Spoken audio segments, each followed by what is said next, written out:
something raw and real. No gold, no glory, just survival.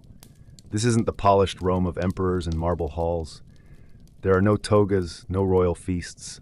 This is the other side of the Roman Empire, the one where life is rough, loud, and a little bit dangerous. You're not famous, you're not rich, you're just you, suddenly thrown into ancient Rome without a plan or a clue. It's hot, it smells weird, and everything around you could probably kill you if you're not careful. Before we get started, go ahead and like the video if you actually enjoy this kind of content. Subscribe too if you want to stick around for more. And drop a comment telling me where you're watching from and what time it is there. I always like seeing where everyone's tuning in. Alright, settle in. Lights down. Fan on. Let's slip into this world together. You wake up to chaos. A baby's crying, chickens are clucking, and someone's already yelling in the distance. Your new home? A Roman insula. It's basically a crumbling apartment block stacked high with people and problems. Think fire hazard meets overcrowded misery. You're probably lodged somewhere up on the third or fourth floor. Not a great spot. The higher you live, the poorer you are, and the more likely your ceiling caves in because someone spilled oil above you. Your room is tiny, just a little box with stone walls that trap heat in summer and ice in winter. There's a hole in the wall pretending to be a window. Smoke drifts in, maybe a bird too. You sleep on a straw mattress that's full of lice. Your blanket smells like mold and old decisions. There's nothing on the walls, no furniture, and definitely no kitchen. Cooking inside? Strictly forbidden. One small fire and the whole place goes up in flames, and no one's invented fire codes yet. What do you own? A cracked clay cup, a worn tunic, maybe a wooden comb if you're feeling luxurious. And your bathroom doesn't exist. Not in your room, not even in the building. Instead, there's a chamber pot in the corner giving you judgmental vibes. You'll have to carry it down some dangerous shaky stairs and dump it into the gutter. Just don't trip, or you'll be part of the mess. Walls are so thin you know way too much about your neighbors. You hear them argue, cough, pray, and, well, do things no one should have to hear. The air around you is thick with smoke, dampness, and the scent of too many people who haven't bathed. Downstairs, someone's baking bread but not for you. Outside, vendors are already shouting about figs and fish guts. Somewhere nearby, a soldier is screaming at someone who's probably bleeding. You haven't even left the building, and you're sweating, itchy, and probably inhaling some lead dust from the pipes. This is your life. You're not in the Senate. You're not in the arena. You're just another broke Roman trying to stay alive, avoid curses, and maybe not fall into the street before breakfast. Speaking of breakfast, there's a more immediate issue. Your full bladder. No bathroom, remember? No sink. No toilet. Not even a sad little bucket with a curtain.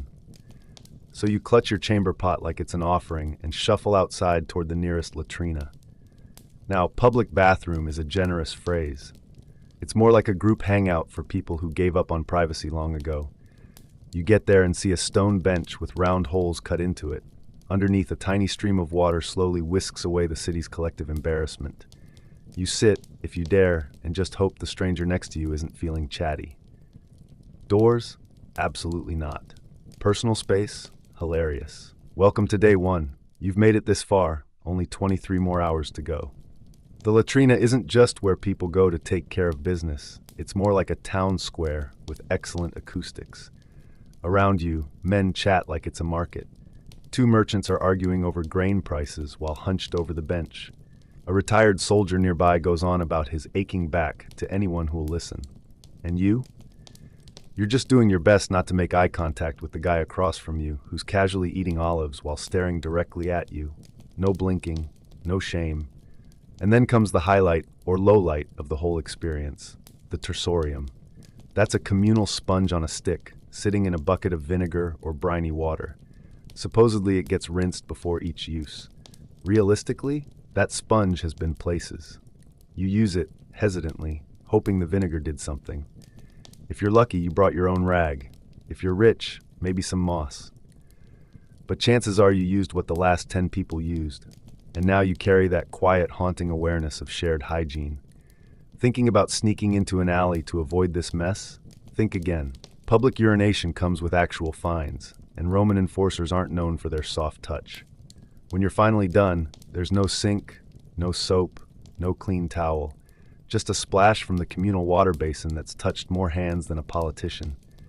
You leave the place feeling lighter, yes, but also a little more spiritually drained. Welcome to Rome. Now, somehow still intact, it's time for breakfast, or what passes for breakfast in this part of the world. In Rome, the morning meal isn't something to look forward to. It's more like a formality to keep you from passing out at work. This isn't a relaxing sit-down meal. This is survival. The typical Roman breakfast, the antaculum, is a minimalist affair: stale bread and watered-down wine. Sometimes, if the gods smile on you, there's a bit of cheese or a few olives. But mostly, it's just chewy carbs and mild disappointment. Forget coffee, forget pancakes, eggs, or anything remotely warm or comforting.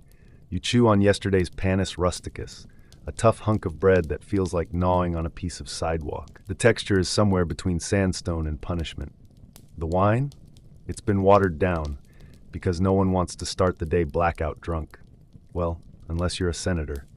Since there's no kitchen in your insula, you eat this sad meal outside, standing or crouching beside a public fountain with other weary souls doing the same.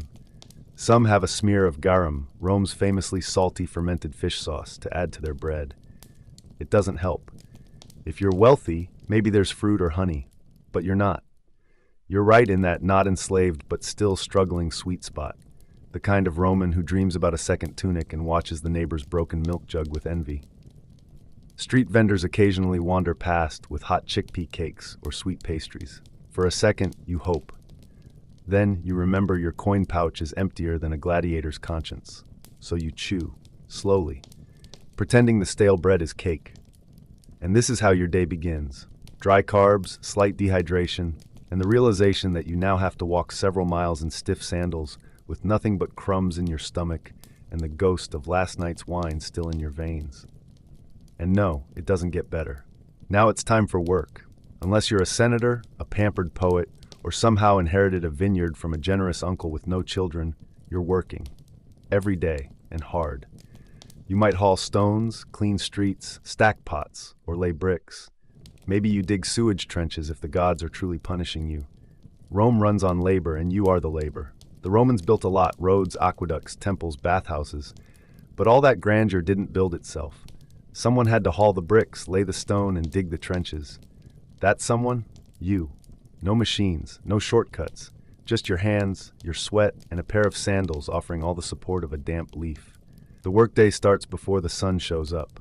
By the time light hits the cobblestones, your foreman is already shouting Latin curses and waving a stick. Being late isn't just frowned upon, it's punished. Maybe you lose a day's pay. Maybe you get a beating. Worst case, you're fired. Which doesn't mean looking for a new job, it means you starve. Your tools, bare bones, a splintered shovel, a rope, and the unspoken hope you won't injure yourself permanently. You haul bricks on your back and carry water from a cistern that smells like forgotten socks. No gloves, no hard hats, just you, the sun, and the ever-present danger that one wrong move ends both your spine and your income. Even if you're a skilled craftsman, things aren't much better. You're elbowing for space in crowded markets, trying to sell the same clay pots or sandals as 100 others. Undercutting prices is the norm. And if someone with money doesn't like your face, it doesn't matter how good your work is. White-collar jobs? Also tough. Messengers sprint through chaotic streets with scrolls under one arm and a prayer under the other. Accountants scribble numbers for people who will forget their names by lunch. Teachers try to instruct little aristocrats who already believe they're demigods. And women? They're doing everything. Working market stalls, spinning, weaving, raising kids, running the household, and hoping childbirth doesn't kill them. Multitasking wasn't a buzzword, it was survival. If you're lucky, there's a short lunch break. But that depends on your boss's mood, or whether a prefect's visiting and everyone's pretending the city is more civilized than it is. In Rome, you either work or you don't eat. There's no middle ground. Now, if you've made it through the morning without passing out or getting whipped, congrats. It's time to face the streets. And Roman streets are their own kind of battle. By midday, the city's buzzing, loud, chaotic, and absolutely relentless. There's no such thing as calm here. It's not poetic or charming. It's alive in the most literal way. Rats, flies, wild dogs, livestock, beggars, merchants shouting in half a dozen languages, kids darting between carts, and pickpockets pretending to help old ladies while robbing them blind. Imagine Times Square. Then remove the plumbing and add some goats. That's about right. Now, Roman roads really were engineering masterpieces, straight, solid, and built to last. But clean, not so much. They're slick with a mix of urine, spilled wine, vomit, manure, and whatever's left of someone's lunch. The center of the road, an open sewer. Step off the raised walkway without watching your feet, and congratulations, your sandal just took a holy dip in a river of filth.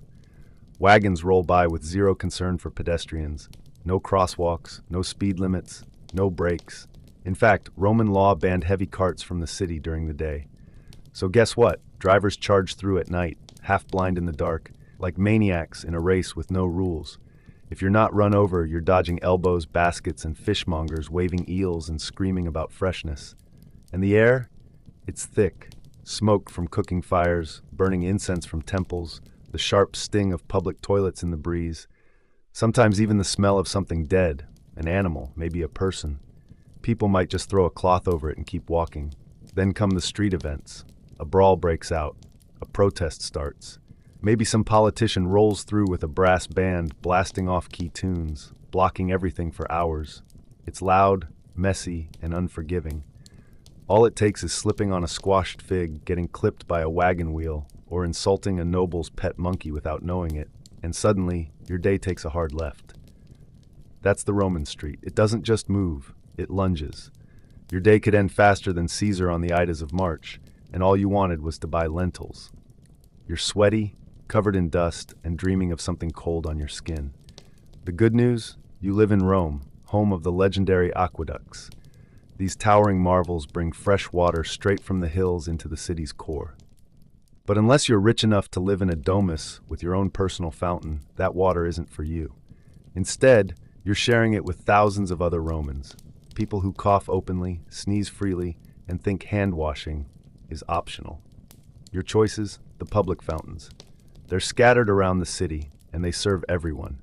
People fill jugs there, splash their feet, and occasionally dunk a screaming child under the guise of hygiene. And hygiene, in this case, means better than nothing, barely. If you want a proper wash, you head to the thermae, public baths. They're everywhere, and everyone uses them. Sounds civilized, right? Well, in theory. In reality, you're soaking in a giant human soup.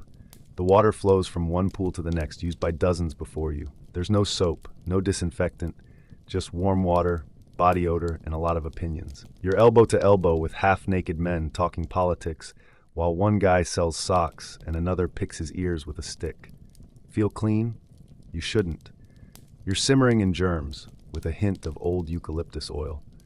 To make things worse, the brilliant Roman plumbing that brings water into the city, it's often made of lead. Romans were engineering geniuses, but chemistry wasn't really their strong suit. So over time, your modern plumbing might be slowly poisoning you, causing anemia, infertility, gout, or a slow descent into madness. Want a safer drink? Wine. Seriously. Water, especially in poor neighborhoods, is sketchy. Runoff from streets and latrines often ends up right back in the water supply. So wine gets diluted and served all day, to everyone, kids included. Because if you're going to navigate a decaying empire, you might as well do it with a light buzz. Sure, Rome gave the world indoor plumbing and public baths before most places even had buckets. But for most citizens, water is a risk. Drinking it is a gamble. Bathing in it is a group activity. And washing your feet might be the most hygienic thing you do all week. Welcome to Rome, a place where pain isn't just possible, it's part of the atmosphere. Stub your toe? Too bad. No ice, no meds, just grit your teeth until it heals wrong or falls off. Break a bone? You wrap it with a rag and hope for the best. Get a splinter? That's a potential death sentence. Infections spread fast, and antibiotics won't be around for another 2,000 years. Comfort isn't a concept. Tools aren't ergonomic. Chairs don't have cushions. And rest? Not unless you're dead. Laborers haul bricks with slipped discs and swollen knees. Soldiers march 20 miles a day with blisters, sunburns, and maybe a snake bite for fun. Women giving birth? They face agony with nothing more than a chant from a midwife and sheer willpower. Every part of your body is one bad step away from disaster. And if you don't live near a temple with a miracle-working priest, your treatment options are limited. A homemade salve, a puff of herbal smoke, or ignoring the problem until it either fixes itself or takes you down with it. No anesthesia exists. Surgery means biting a wooden block and screaming through the pain. Dislocated shoulder? A guy named Marcus yanks it back into place based on something he saw once. Dental problems? Think blacksmith. Think metal tools. Now think your mouth. And if you're poor or enslaved, forget sympathy. You could be bleeding out on the street, and the most you'll hear is, "Don't make a mess." Even for the upper classes, pain wasn't something to avoid, it was something to endure. In Roman society, suffering in silence was a kind of moral badge. Stoicism ruled the cultural mindset, and the idea was simple: don't complain. If you cried because of a broken arm, people didn't just see someone hurting, they saw someone weak. A real Roman kept quiet, bore the pain, and maybe later turned the whole ordeal into a moody poem. Pain was always lurking, sudden, unforgiving, and rarely met with compassion. And when you finally decide it's too much to handle on your own, well, that's when things really get interesting. Because now it's time to visit a Roman doctor. Maybe you've got an infected blister from hauling bricks yesterday. Or maybe you tried shaving with a bronze blade and turned your chin into a battlefield. Either way, you need help. And in ancient Rome, medical care is less about healing and more about surviving whatever treatment they throw at you. Roman medicine is a messy mix, some Greek philosophy, some trial and error, and a whole lot of wild guesses.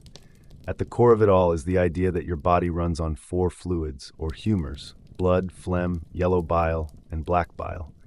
If you're feeling sick, something's out of balance, and the solution? Drain something, anything. So your doctor, who might also cut your hair or pull teeth on the side, reaches for leeches or a knife. Bloodletting is the go-to treatment for everything from headaches to heartbreak. Got a cough? Open a vein. Feeling depressed? Drain the sadness out of your arm. It's poetic in a terrifying kind of way. Surgery? Oh yes, they had it. Roman doctors used scalpels, forceps, and even bone drills. What they didn't have was anesthesia. You stay awake, gripping a wooden table, while a guy in a blood-stained toga cuts into you with the confidence of someone who once skimmed a scroll on the topic. Antiseptics? They might pour wine or vinegar on your wound, which stings like divine wrath, but at least it kills a few germs. Of course, infection is still almost guaranteed. So is death. And if things don't improve, your prescription might include garlic, honey, crushed insects, or a foul paste made of herbs and, you guessed it, animal dung. When all else fails, you're told to sleep in a temple, pray to Asclepius, and hope your dreams hand you a miracle cure.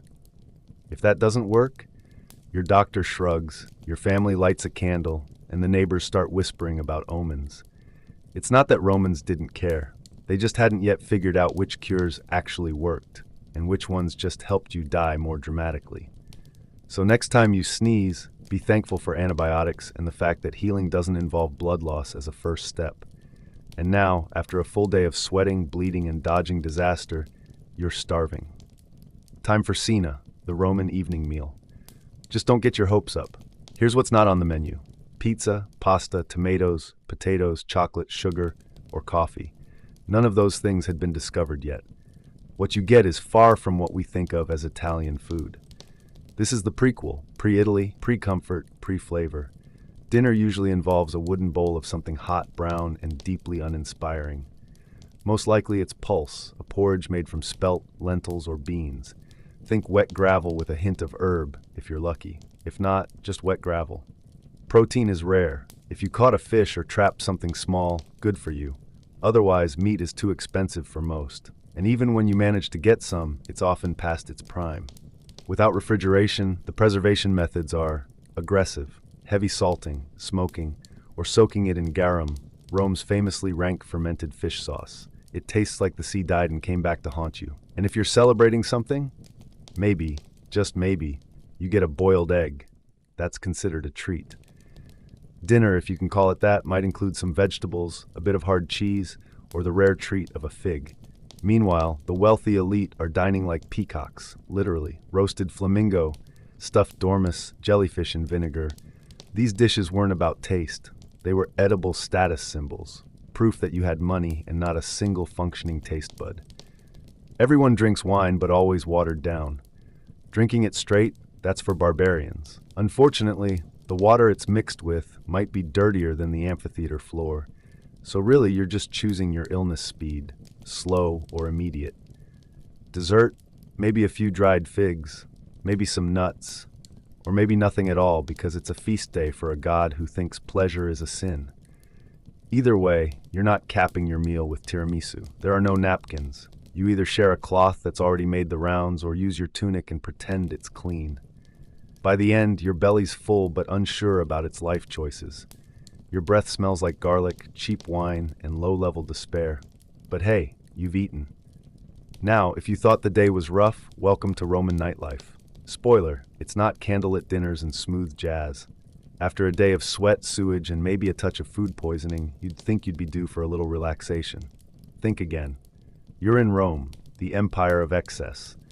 Entertainment is everywhere, and most of it is soaked in blood.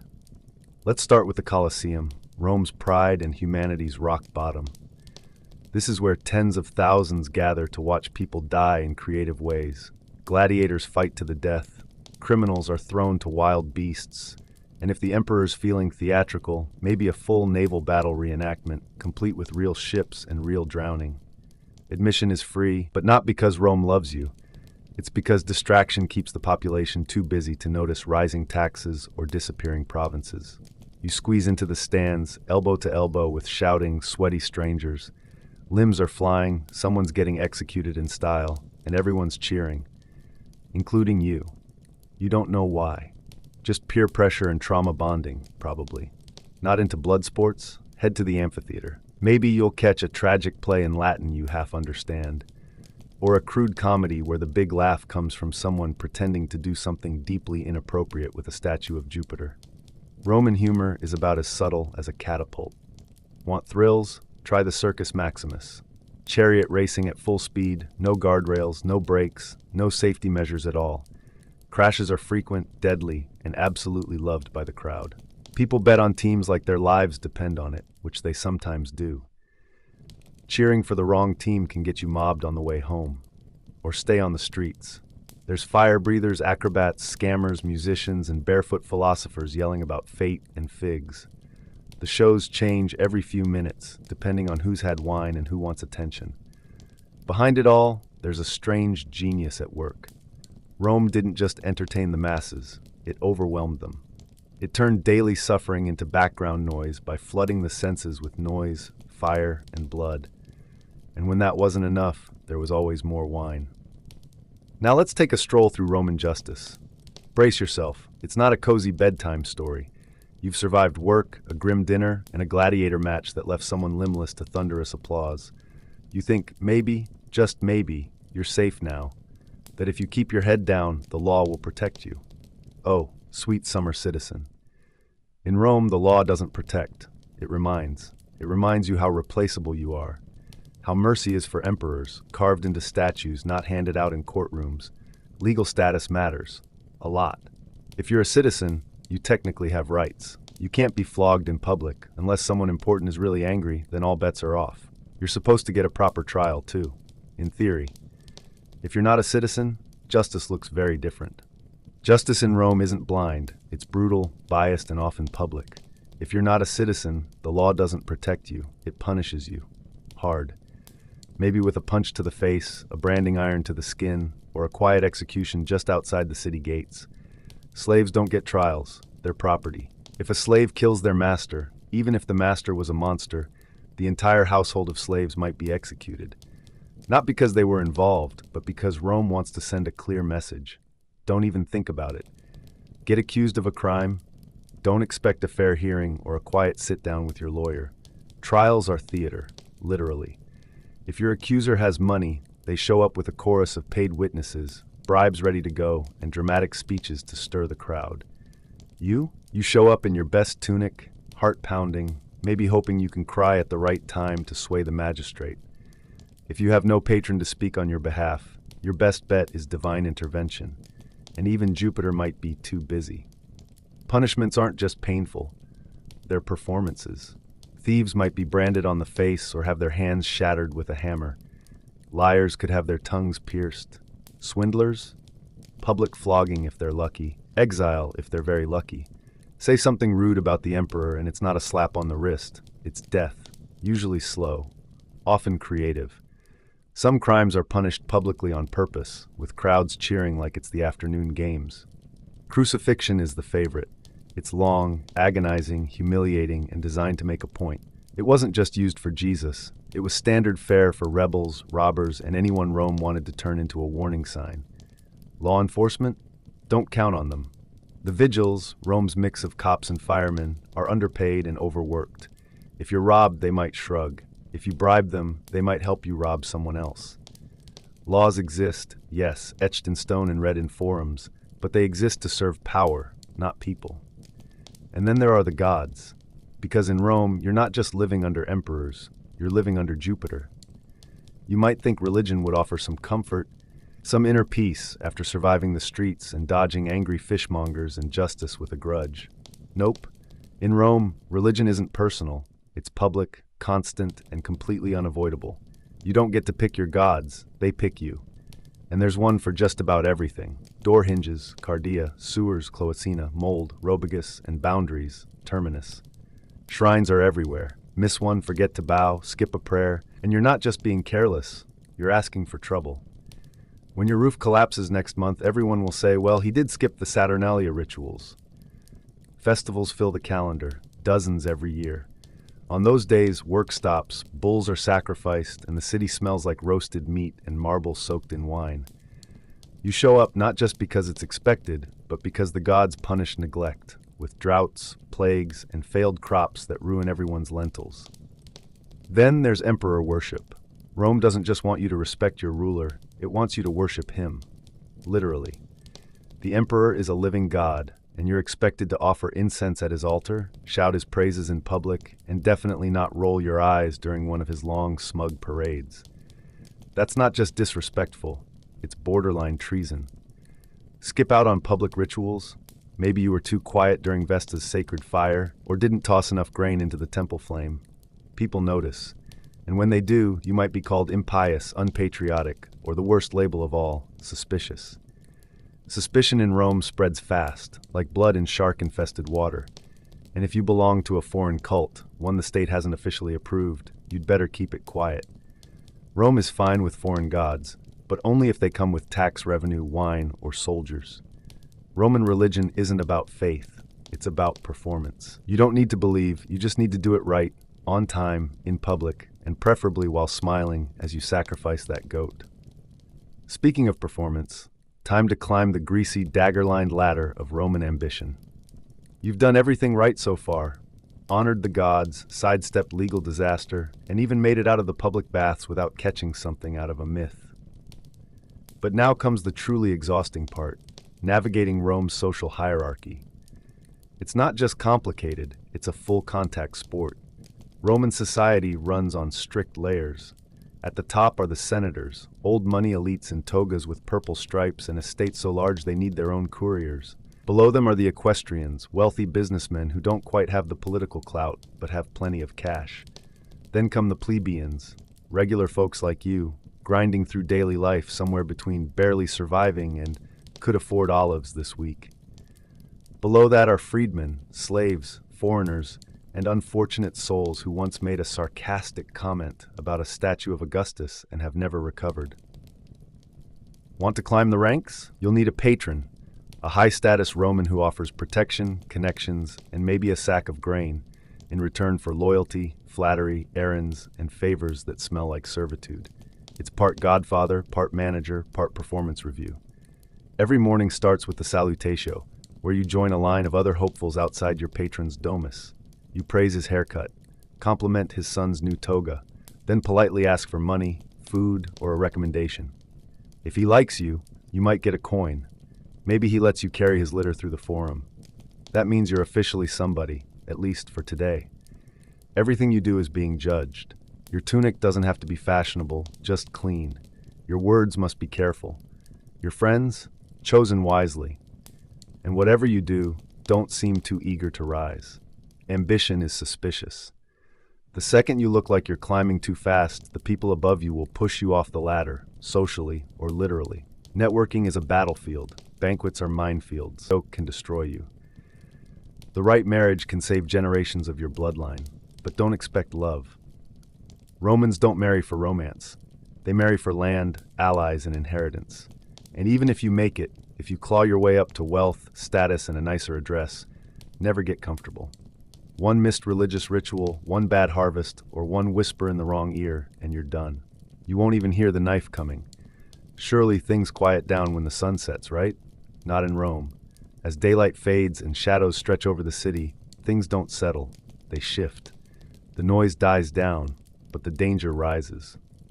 Night in Rome is less peaceful and more predatory.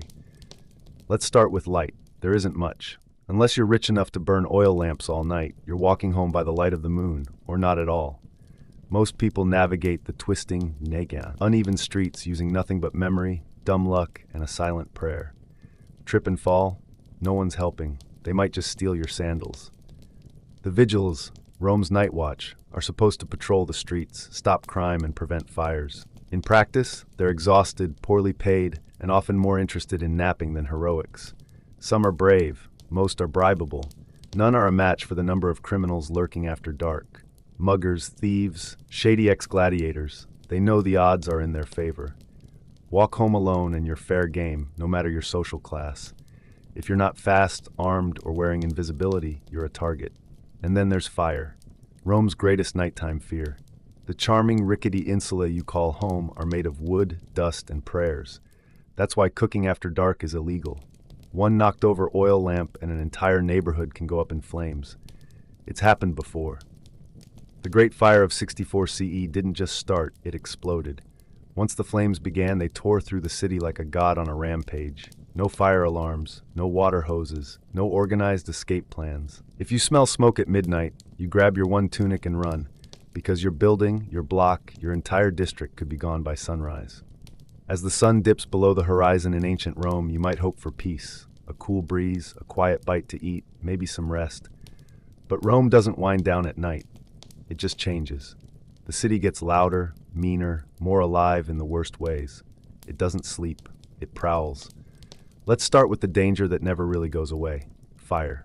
Most poor Romans live in tall, shaky apartment buildings called insulae, made of wood and packed in tight. All it takes is one tipped oil lamp, one cooking accident, and the whole place can go up in flames. There's no proper fire brigade, just the vigils, who are more like underpaid night janitors with buckets. If you're lucky, they might get to you in time. If not, you become part of the next day's gossip.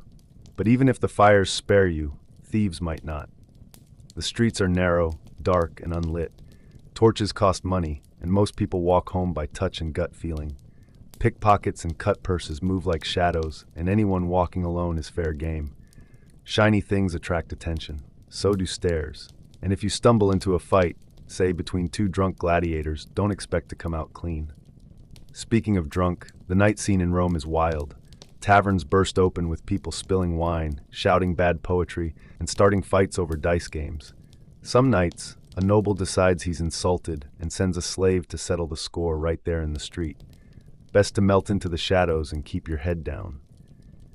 If you're a woman on your own, things get worse. The streets at night belong to men full of wine, frustration, and zero fear of consequence. Safety is a luxury, and unchaperoned women have none of it. Trying to sleep? Good luck. Your building creaks like it's about to fold in on itself. Rats scurry behind the walls. Your neighbor has a cough that sounds like he's already half dead. Somewhere out there, someone is screaming, from joy, violence, or both. You lie on a sweat-soaked pillow and beg some random god for silence. But there is no silence. Not in this city. If you make it through the night, morning comes with no kindness. You wake up in a crumbling room, brush past neighbors who smell like goats and urine, and start all over again. You've survived screaming crowds, flaming rooftops, questionable fish sauce, and probably caught something from the public toilet. You followed confusing laws, bowed to gods you don't understand, and tried not to blink during a public beheading. You're dirty, tired, maybe infected, and scarred by the memory of sharing a communal sponge, and that's just one day. Could you handle another? Honestly, no. Most modern people wouldn't last until lunch. We're soft. Give us long lines or no Wi-Fi and we complain. In Rome, there's no break, no safe space, no clean anything. But here's the crazy part. It worked. In all that chaos, somehow Rome functioned. They built massive cities, engineered roads and aqueducts, raised temples and libraries. Their empire stretched across continents. They governed, fought, expanded, and they did it while dodging rats, riots, and flaming ceilings. They studied the stars, debated the meaning of life, patched up wounds with surprising skill, and came up with concrete. Yes, that same concrete that still holds buildings together today better than some of our modern ones. The systems they built influenced Europe and much of the world for 2,000 years. Latin didn't just stay in Rome, it grew into the roots of countless modern languages. Roman architecture didn't vanish either. It inspired the arches of cathedrals, the steps of parliaments, and the columns on college campuses. Their political ideas, things like senates, republics, veto power, still echo in governments today. But all of that came at a price. For most Romans, life wasn't spent lounging in marble courtyards. It was long days and hard nights filled with struggle. Not the emperors, not the pampered elite, the regular people. They fought to live each day. And still, they managed. They kept going. They adapted, because they had no other option.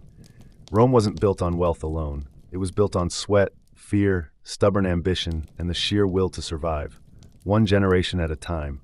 One street, one stone, one hard-won breath at a time. That's what held it together for centuries. You'd be tapping out before dinner. You'd be trading all your coins for a clean toilet, running water, and something as simple as a chair with a backrest. And that's fine.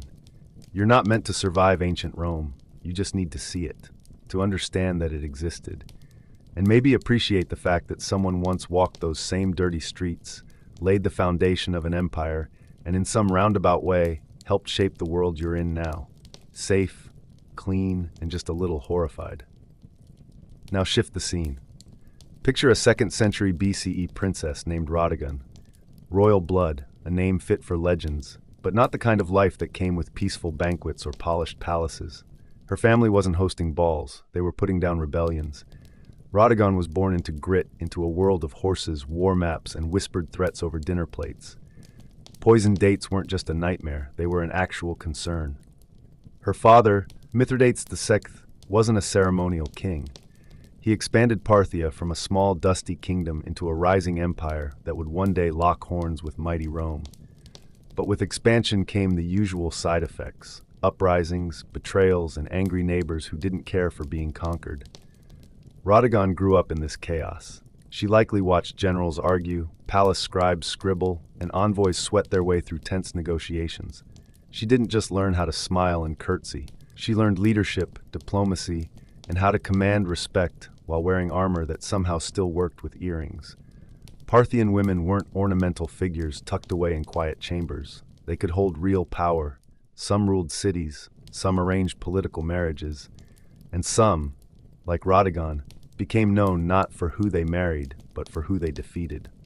By the time she reached adulthood, Rhodigon was already a symbol. She wasn't just royal. She was Parthian pride wrapped in silk and steel. People expected her to marry into power or become power itself, and she didn't sit quietly while cities burned or provinces rebelled. While other noblewomen were being perfumed, she was probably buried in reports and military updates. She had no time for glamour. At one point, she even swore not to wash her hair until a rebellion was crushed. Spoiler, it wasn't a quick rebellion, but we'll get to her victories later. First, we need to understand what kind of uprising was bold enough to challenge a woman who'd rather lead soldiers than lounge in luxury. Because the Parthian Empire, impressive as it looked on paper, wasn't exactly held together by unbreakable loyalty. It was more like patchwork: oaths, political marriages, and a whole lot of subtle threats holding it all in place. So when rebellion sparked in the Western territories, maybe in Media or Babylonia, it wasn't out of nowhere. It was the kind of crack that appears when a wall has been patched too many times with string and stubbornness.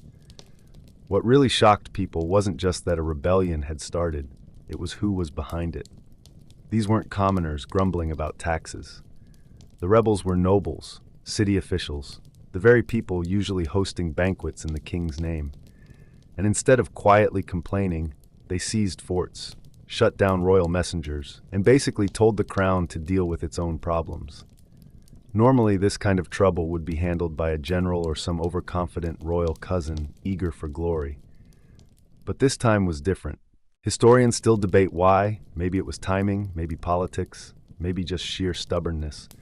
But Radagon herself stepped in, not from a distance, not with polite orders from a cushioned throne. She got on a horse, suited up in armor, and made a vow that turned heads all across the empire. She swore not to wash or comb her hair until the rebellion was defeated. It wasn't just for drama, though it certainly had flair. It was a bold, gritty promise that tied her personal pride to the empire's fate. Every tangle in her hair became a visible reminder to everyone. This war wasn't over, and neither was she. For her soldiers, it wasn't about a princess anymore. It was about a leader who was letting her appearance decay along with her patience, someone willing to sweat and bleed beside them, not above them. To the rebels, this must have been confusing. They expected a diplomat, maybe a career soldier, not an angry woman with matted hair charging toward their walls with a glare sharp enough to cut through armor. But Radagon wasn't bluffing. She didn't show up with silk robes and palace guards. She brought cavalry, determination, and the full weight of a restless empire behind her. There was nothing polished about her by then. The elegance of court life was gone. Her tangled hair started to resemble a banner, wild, grimy, and defiant. In a culture that prized appearance, she turned hers into a weapon. The campaign itself was slow and brutal. These weren't cities that folded after a quick show of force. They were fortified, prepared, and cocky. They thought the crown would hesitate. What they got instead was a warrior queen in all but name, using classic Parthian tactics, fast cavalry, fake retreats, surprise attacks. Her forces moved like shadows. One day they were gone, the next, they were back from a direction no one expected. And Radagon didn't command from a distance. She was right there in the dust and heat, helmet on, dirt on her hands, and orders flying. Her troops respected her not just as a figurehead, but as someone who clearly knew what she was doing. Week by week, the war dragged on, and so did her vow. By the third month, her hair had turned into something wild and legend-worthy, tangled into dusty ropes, heavy with sweat and battlefield prayers. It made her look half mythical to the enemy. They whispered about the Witch Queen, not because she used spells, but because no proper noblewoman should still be out there refusing baths and swinging swords. Surely, they thought, there had to be something unnatural about her. But there was nothing magical, just discipline, relentless, exhausting, unstoppable discipline. And as the end drew near, with the final rebel stronghold bracing for siege, Radagon hadn't just survived the war, she had become its face. Not the Empire's polished face of order and gold, but the other one, raw, scarred, and battle-worn, the one that wins. Radagon's legend had started to spread faster than the rebellion itself. In smoky taverns and dusty soldier camps, the joke went that the rebels weren't scared of Parthian steel. They were terrified that Radagon might never wash again. And honestly, there was some truth to that.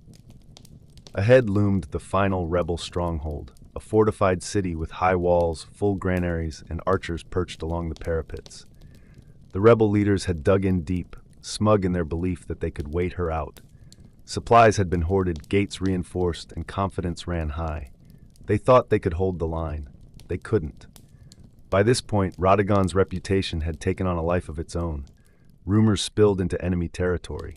They said her hair had turned to iron, that she hadn't slept in days, that she couldn't be killed. None of it was true, but none of it was completely false either. What mattered was that Radagon was more than a commander.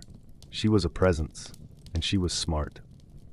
Instead of charging headfirst into the walls, she chose a different kind of attack. Patience. She turned the siege into a slow, suffocating noose. Trade routes were cut, messages intercepted, wells tainted. The rebels had prepared for swords and shields. What they got was silence and starvation.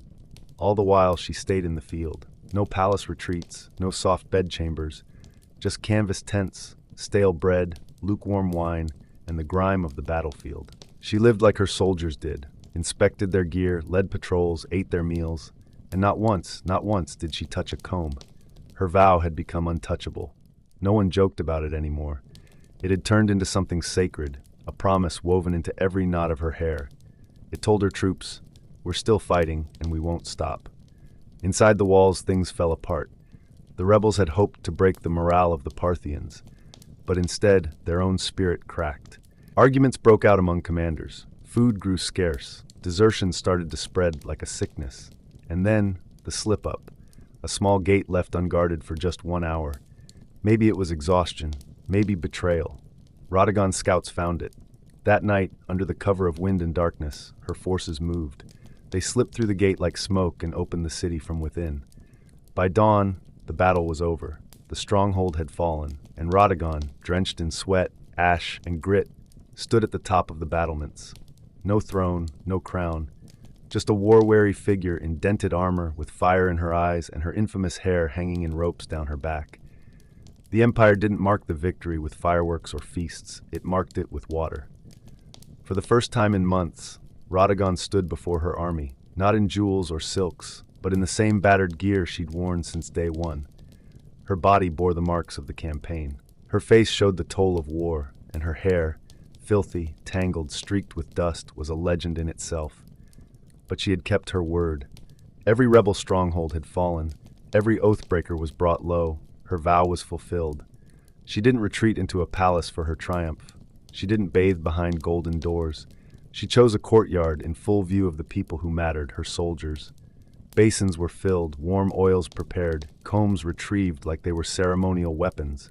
And under the open sky, Radagon, warrior, leader, survivor, began to wash. It wasn't just hygiene, it was history.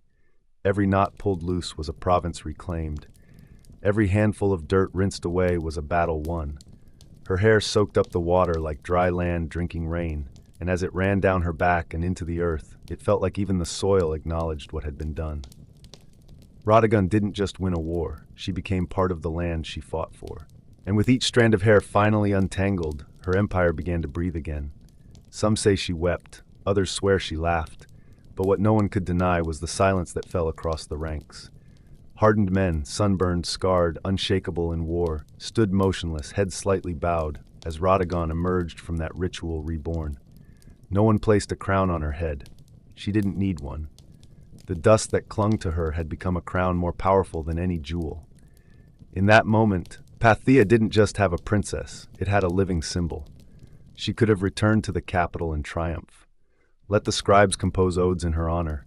Let nobles trip over themselves offering praise and flattery. But she didn't. She didn't race toward comfort or bask in victory's glow. She stayed. She ate with her soldiers, listened to their stories, made sure her place among them wasn't just myth, it was earned, remembered, and real. After the hair washing, now already spoken of in hushed, reverent tones, Radagon could have ridden home beneath banners and trumpets, her face stamped onto coins by the time she crossed the city gates. But she didn't want a legend made of gold leaf and court rumor. She wanted a legacy made of people. So she took the long road back. She passed through every city she had reclaimed, on foot and horseback, walking the same streets that once flew rebel banners. She checked fortifications, met with local leaders, and made sure no spark of defiance remained smoldering under the surface. This wasn't just ceremony, it was calculated and deliberate. Radagon understood that the moment after victory is the most dangerous of all. That's when empires forget what they fought for. That's when they begin to rot from within. Her presence was a message. Strength didn't just mean swords and soldiers. It meant grit. It meant choosing hardship over luxury. It meant showing up when no one expected you to. And wherever she went, people gathered, not to gawk at a noblewoman, but to see the warrior who had led from the front, who had kept her promise, who had washed the dust from her hair only after the dust had settled from the last battle. She didn't rule with fear. She led with accountability. She asked for reports. She listened to grievances. She paid for supplies from her own war chest. Cities that had stayed loyal were rewarded. Those that had turned against the crown were met not with rage, but with careful mercy, if they'd earned it. By the time Radagon finally returned to the royal court, her legend had already arrived ahead of her. Scribes scrambled to preserve the story. Artists debated how to capture her, battle-worn and fierce, or serene and reborn. Ministers whispered in corners, not about her past, but about what her presence now meant. A woman who had commanded armies, upheld oaths, and now held the loyalty of half the provinces in her calloused hands. What role could the palace give her that would contain that kind of power? Some suggested marriage, as if a husband could tame her influence. Others wanted her posted to the borders far from the political heart of the empire. But Radagon didn't seem to care. Titles didn't interest her. Court games meant nothing. Her battlefield had already crowned her, and the dust she had worn into legend meant more than any jewel-encrusted diadem. She didn't seek glory, but glory found her anyway. She became the subject of songs, statues, stories passed from soldier to citizen. Not because she demanded attention, because she had earned it. Every veteran of her campaign returned with a tale, and each tale added to her myth, made her more enduring, more untouchable. And yet, inside the marble halls of Pathia, her silence unsettled people. She didn't make speeches, she didn't ask for honors, she didn't try to maneuver her way into power. She simply watched, listened, understood that the new battlefield was made of silk and secrets, not stone and steel. Even her father, the king, an emperor seasoned in war and politics, found himself wondering what exactly to do with a daughter who had become something more than royalty. She had become history. Or perhaps it was her brother, depending on where you land in the tangle of Pathian dynastic timelines, who had to step lightly. Because Radagon wasn't just admired, she was respected in a way that made the men around her uneasy. Not for her lineage or her looks, but for something harder to earn, her command. She had taken a personal vow and turned it into national folklore. She made dust and silence into policy, into power. And now, for the first time in years, she wasn't fighting. She wasn't chasing rebels or issuing orders. She was still. And that stillness, it shook people. What does a woman who conquered without needing a crown do next? Historians have their theories. One idea is that Radagon used silence as a strategy. Her mere presence became influence, a tilt of her head, a raised brow. These small, quiet gestures made generals pause and ministers rethink. They hesitated to propose bad policies just in case she disapproved. Her silence didn't mean passivity. It was her way of commanding without speaking a word. She had learned, perhaps better than anyone, that stillness could speak louder than action. So she walked the palace halls, not with trumpets or titles, but with her hair, now washed, now braided, not just with gold thread, but with memory. Her presence alone challenged the idea that Pathian power was a man's game. She had proved that strength could ride into battle with tangled hair and return victorious with cities bowing in her wake. And for now, she waited. Because sometimes the most powerful move is not moving at all. Over the years, Radagon's name began to slip out of the official records.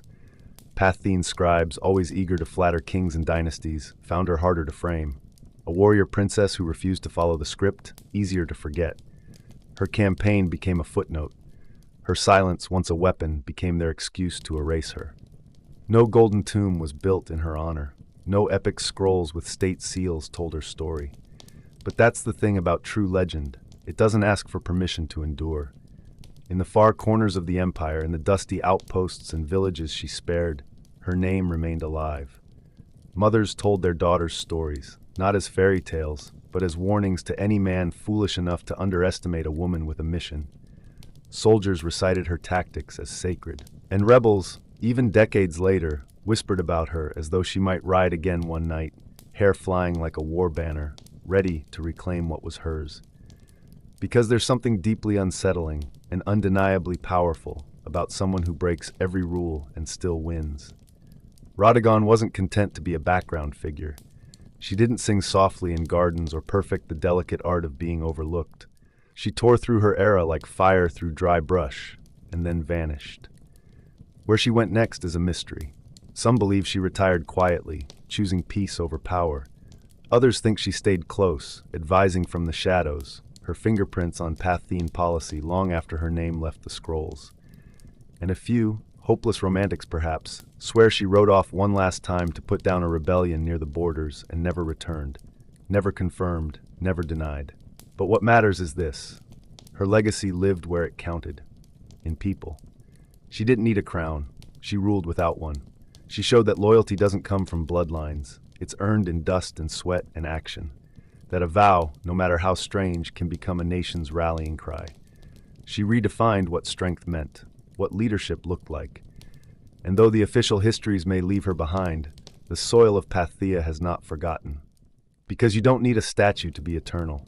You just need to keep your word and win. Centuries later, Radagon remains a contradiction, famous in whispers, elusive on paper, not etched in gold, but carved into memory.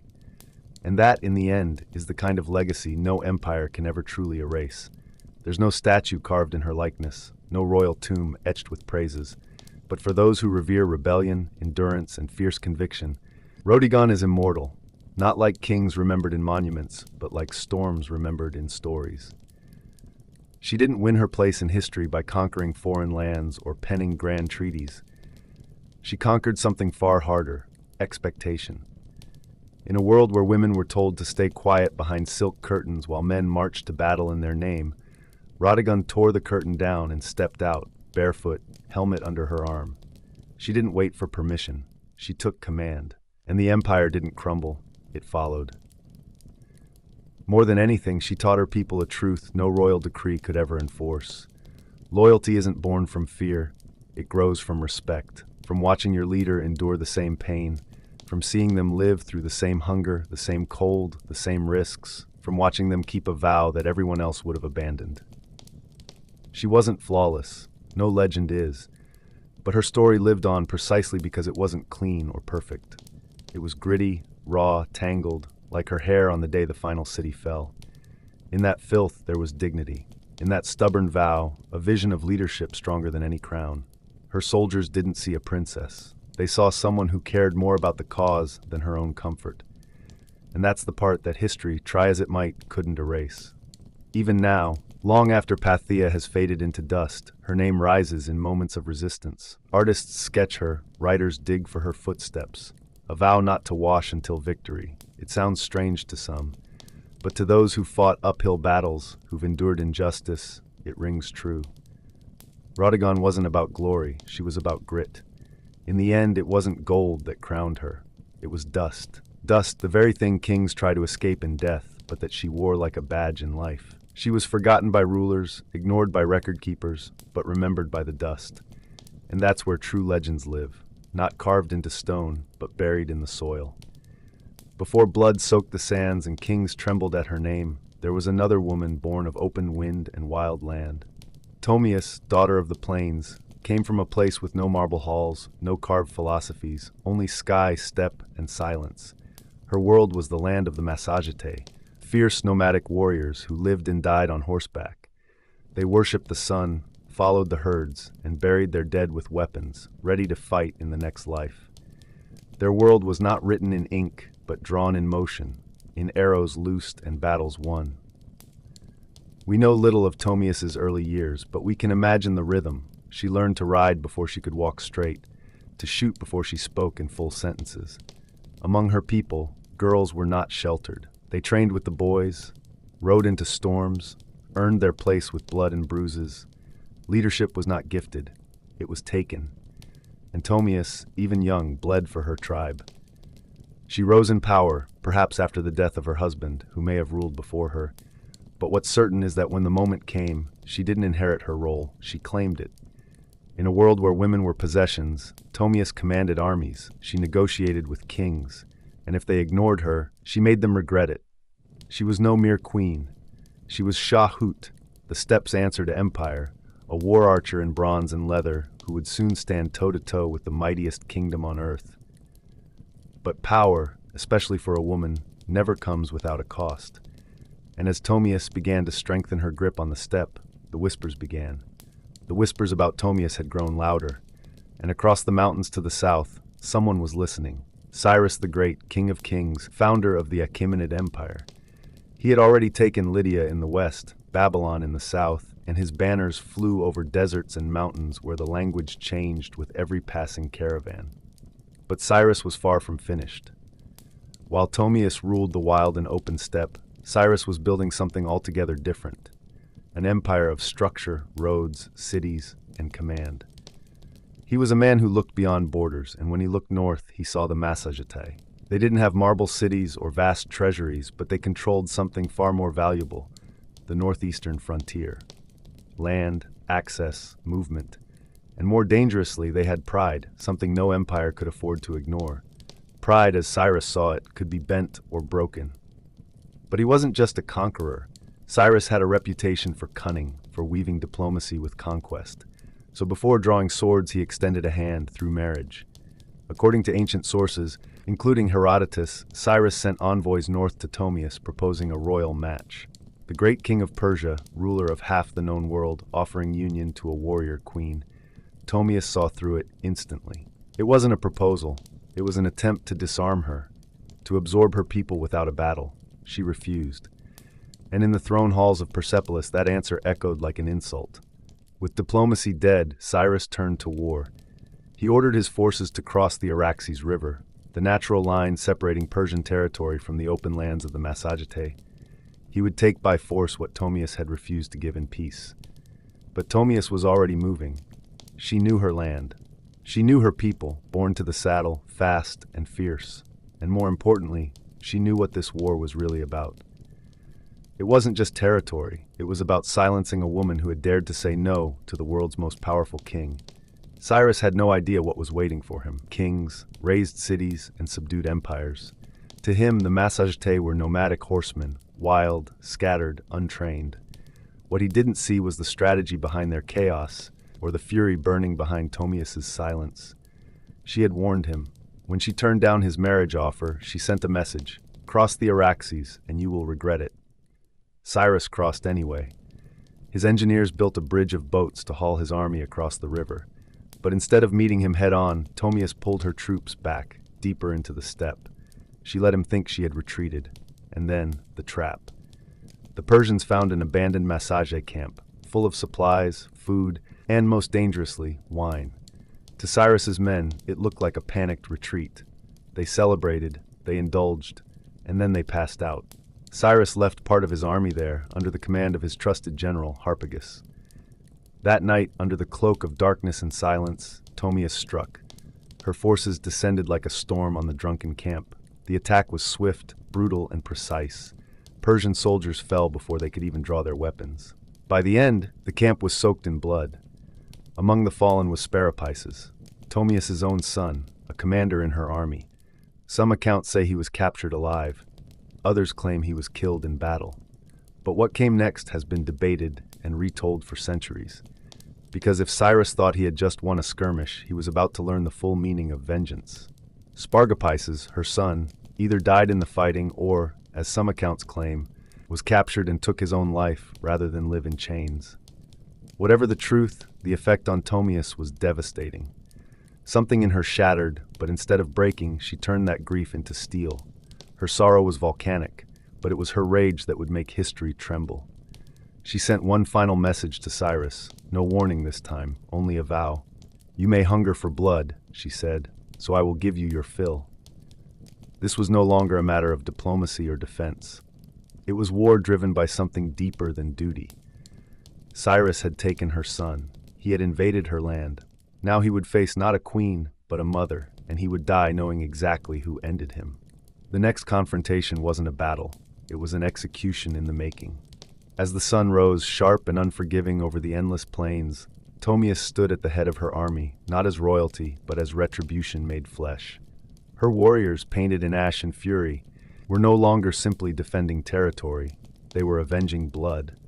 Cyrus had made a mistake that many great conquerors make. He assumed his enemy would fight like all the others. He expected disorganized rage, scattered charges, an easy victory. But Ptolemais had grown up with war in her veins. She didn't strike blindly. She struck with the focus of a seasoned general and the fury of a grieving mother. She launched a full-scale assault, one so fierce that the exact location of the battle was forgotten in time, swallowed by the vastness of the steppe. But the memory of what happened there endured. Her cavalry descended like a blade, swift and merciless. Arrows rained from horseback. Spears and axes followed close behind. The Massagetæ fought like people who had nothing left to protect, and therefore nothing to fear. It was a tide of wrath, and it crashed through the Persian lines without mercy. Ptolemais didn't watch from a hilltop. She fought beside her soldiers. Her presence lit a fire in her warriors. They moved as if her rage had become theirs. Cyrus tried to steady his troops, but the line buckled and broke. The Persian forces collapsed. Many were cut down where they stood. Others fled, only to vanish into the grasses, hunted and forgotten. And Cyrus the Great, conqueror of empires, master of strategy, fell in the chaos. Whether he died in combat or was taken alive and executed varies depending on the source, but the end is always the same. He died on Ptolemy's terms. What happened after is infamous. Herodotus claims Ptolemy found his body, ordered his head removed, and had it placed in a wineskin filled with blood. "Drink your fill," she said, "of the blood you thirsted for." Whether historical or poetic, the act burned its way into memory. The message was unmistakable. She would not be conquered. As the blood dried and the battlefields grew quiet, Ptolemy stood victorious. She had accomplished what no other ruler had. She brought down Cyrus the Great. Word of his death sent shockwaves through the ancient world. The Achaemenid Empire, the unstoppable force that had consumed kingdom after kingdom, had been humbled by a woman from the steppe. Persia tried to soften the blow, to bury the memory with honors and tombs.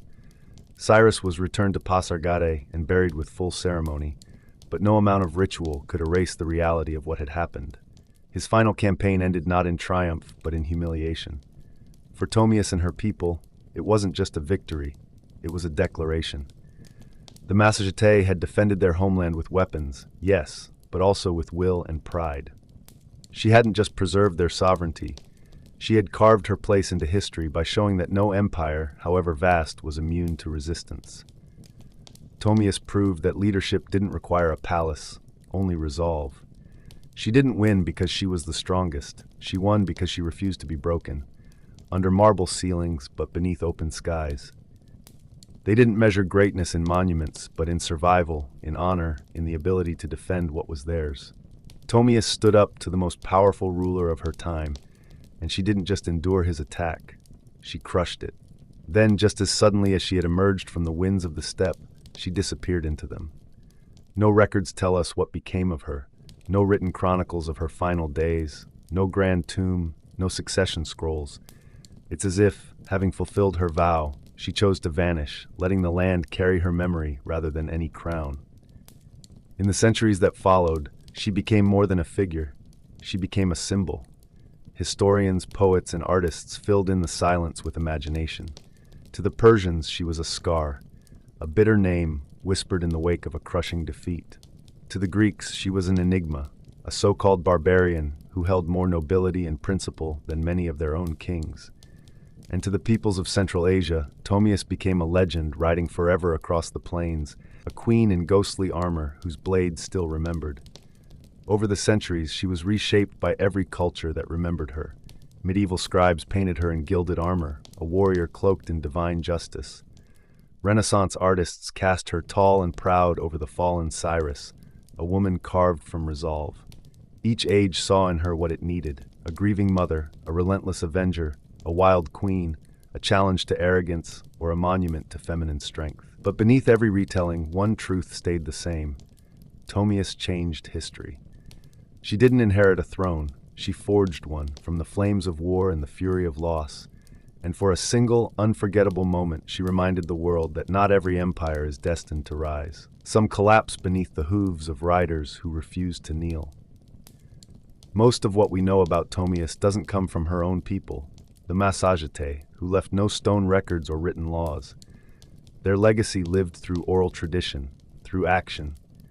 The written history of Ptolemais comes instead from a Greek, Herodotus, often called the father of history. Writing about a century after her time, he preserved her story in his histories, framing her as a warrior queen of unmatched resolve and righteous fury. But Herodotus wasn't merely recounting facts, he was crafting a narrative. For his Greek audience, Ptolemais' story served as a cautionary tale, a lesson in the consequences of unchecked ambition.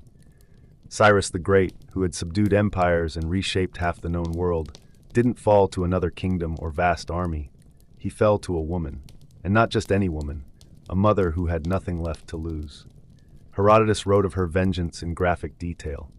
The wineskin filled with human blood, the severed head of Cyrus dropped inside, her cold declaration, "Drink your fill." It reads more like myth than fact, and maybe that's exactly what it became. Modern historians continue to debate how much of the tale is true. Some argue Herodotus embellished or outright invented parts of the story, using Ptolemus as a narrative device to humble Persia, which was still a dominant threat in his own time. Others believe the core is accurate, that Cyrus did indeed die during his campaign against the Massagetae, and that Ptolemus was the force behind that defeat.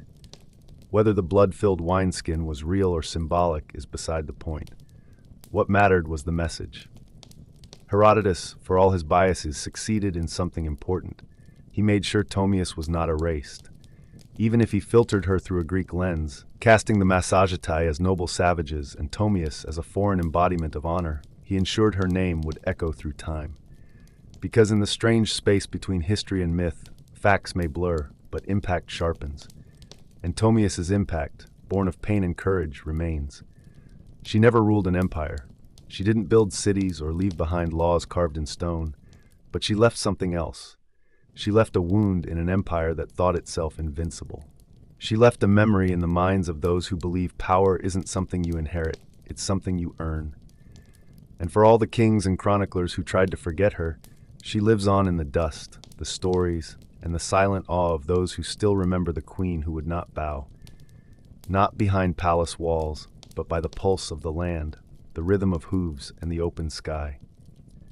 Ptolemus' world was one without marble statues or golden inscriptions. Her legacy was not written in stone, but carried by memory, firelight, and the songs of warriors. There were no coins with her face, no royal decrees carefully archived in libraries. Her story survived as the steppe remembered stories, passed from mouth to ear, from one generation to the next, as legend braided into tradition. The Massagetae, her people, were one of many powerful tribes of the Central Asian steppe. Their cousins, the Saka, the Dahai, the Scythians, shared the same spirit, masters of the horse, archers of astonishing skill, fearless in battle, and impossible to predict. These tribes, who roamed the lands stretching from the Caspian Sea to the frontiers of ancient China, struck fear into the hearts of empires. What made them dangerous wasn't size or wealth, it was speed, ferocity, and the fact that they were unbound by walls. A female leader like Ptolemus was rare, but not unheard of among these tribes.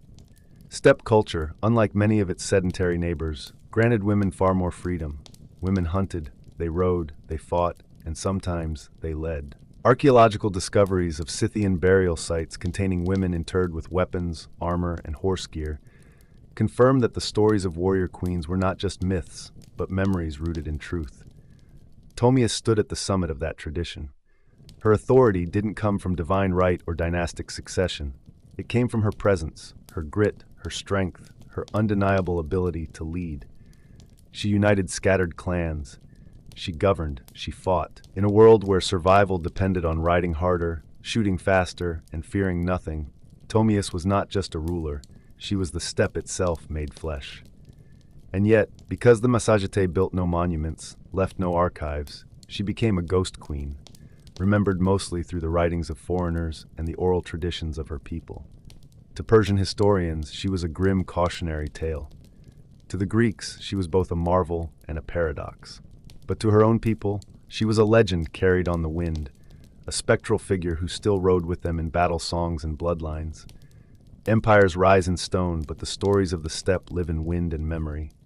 Ptolemus, grieving, wrathful, unbreakable, became the wind's voice. Centuries passed. The empires that surrounded the Massagetae bloomed and decayed. Cyrus's heirs built Persepolis, fought Alexander the Great, and eventually crumbled into footnotes. But Ptolemus' legend endured, not in royal halls, but in hearts. In Central Asia, she became more than a queen. She became a symbol.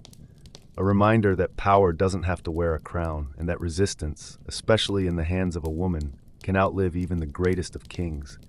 She was claimed by no empire. She was not Roman, not Greek, not Persian, and that made her story all the more powerful and all the more dangerous. Ptolemus belonged to no one, and so she could be claimed by all. In the medieval Islamic world, chroniclers occasionally mentioned her name, reshaped by language but never fully erased. In some stories, she was praised as a just and fearsome ruler. In others, she was a savage queen, a symbol of what female power could achieve, for better or worse. Glorious to some, terrifying to others. By the Renaissance, her story resurfaced in Europe through Herodotus's writings. Painters and poets reimagined her, draped in ornate armor, standing triumphantly over the lifeless body of Cyrus. In one dramatic scene, she holds his severed head high, blood-slick and defiant. The imagery was bold, theatrical, even excessive, but it was also political. At a time when women were expected to be silent muses, here was a woman who had defied, fought, and won. In the 19th and 20th centuries, as modern nations emerged from the lands she once ruled, Tomius was reborn again. In places like Kazakhstan, Uzbekistan, and Turkmenistan, she became a national heroine. Her story was retold in textbooks. Statues rose in her honor. Military academies invoked her name during ceremonies. For poets, she was a symbol of fierce feminine pride. For educators, she was proof that the roots of Central Asian identity were not just powerful, but proudly, unapologetically female. She had once ruled on horseback beneath the sky without a throne. And now, centuries later, she still rides, this time through history. With a bow in hand, Tomius now rides again, not across plains of earth, but through memory, myth, rebellion, and pride.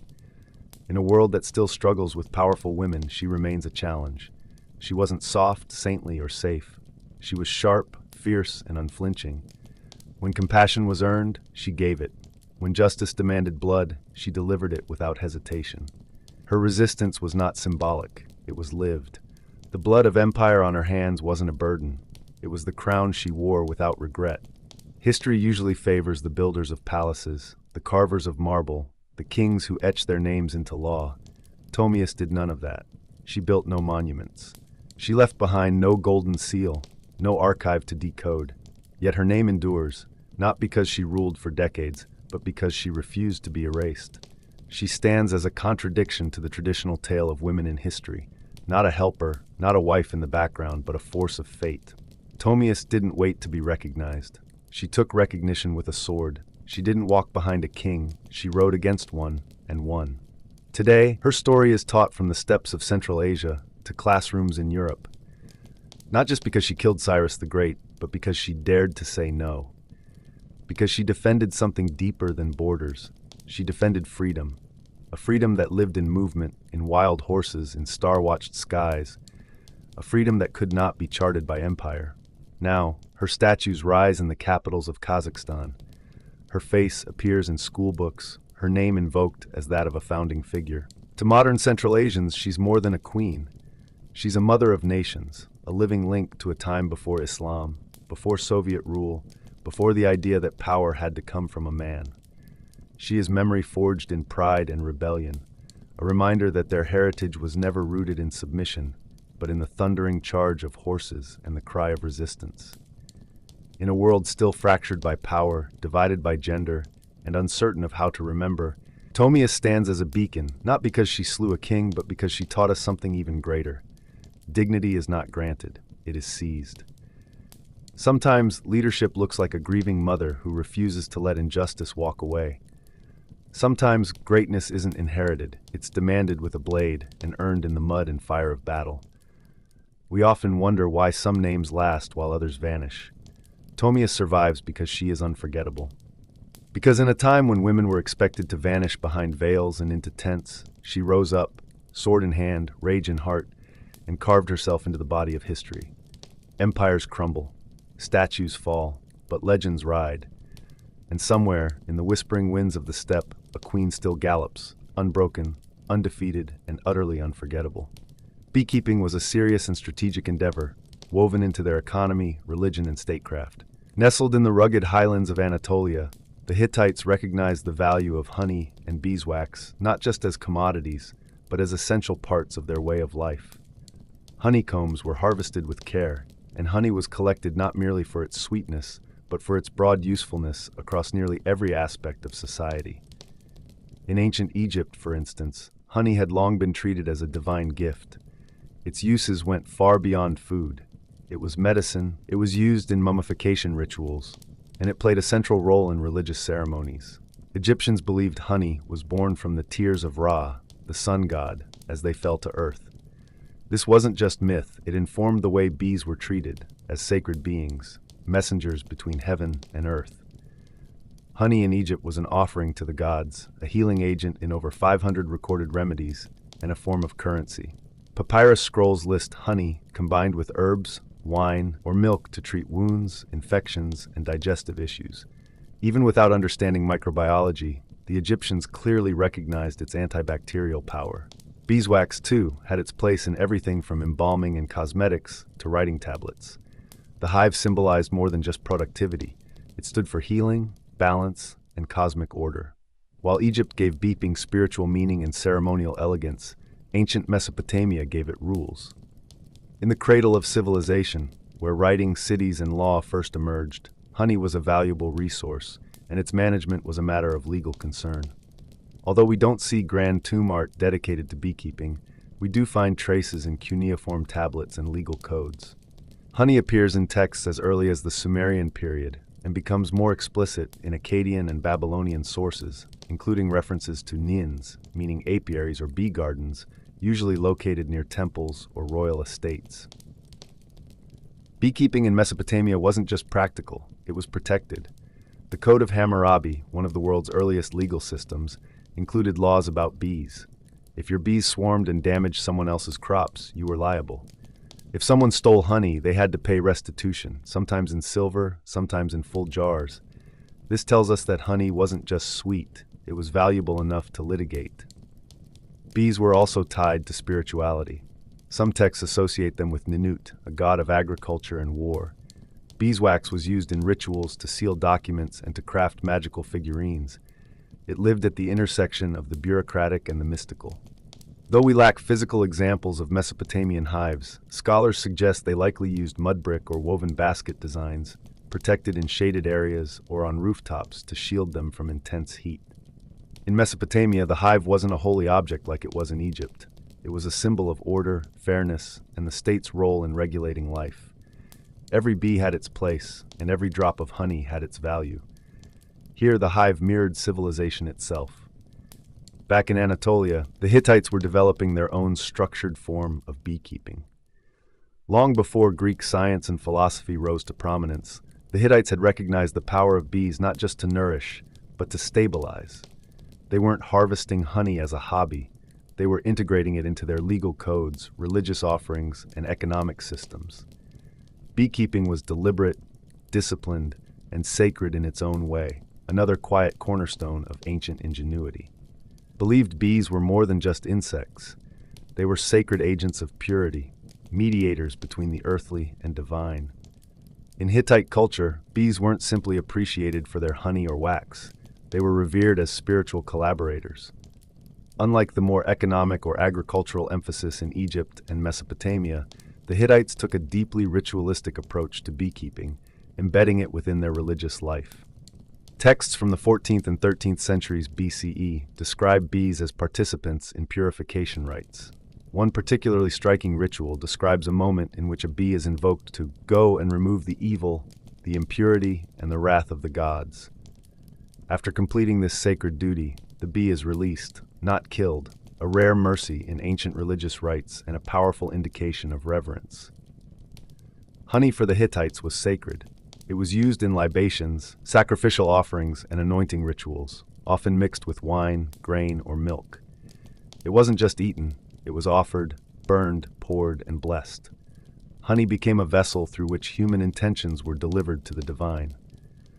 While physical evidence of Hittite beekeeping is limited, the likely use of clay or woven hives placed in protected spaces, such as near temples or royal compounds, aligns with practices in neighboring Levantine and Syrian traditions.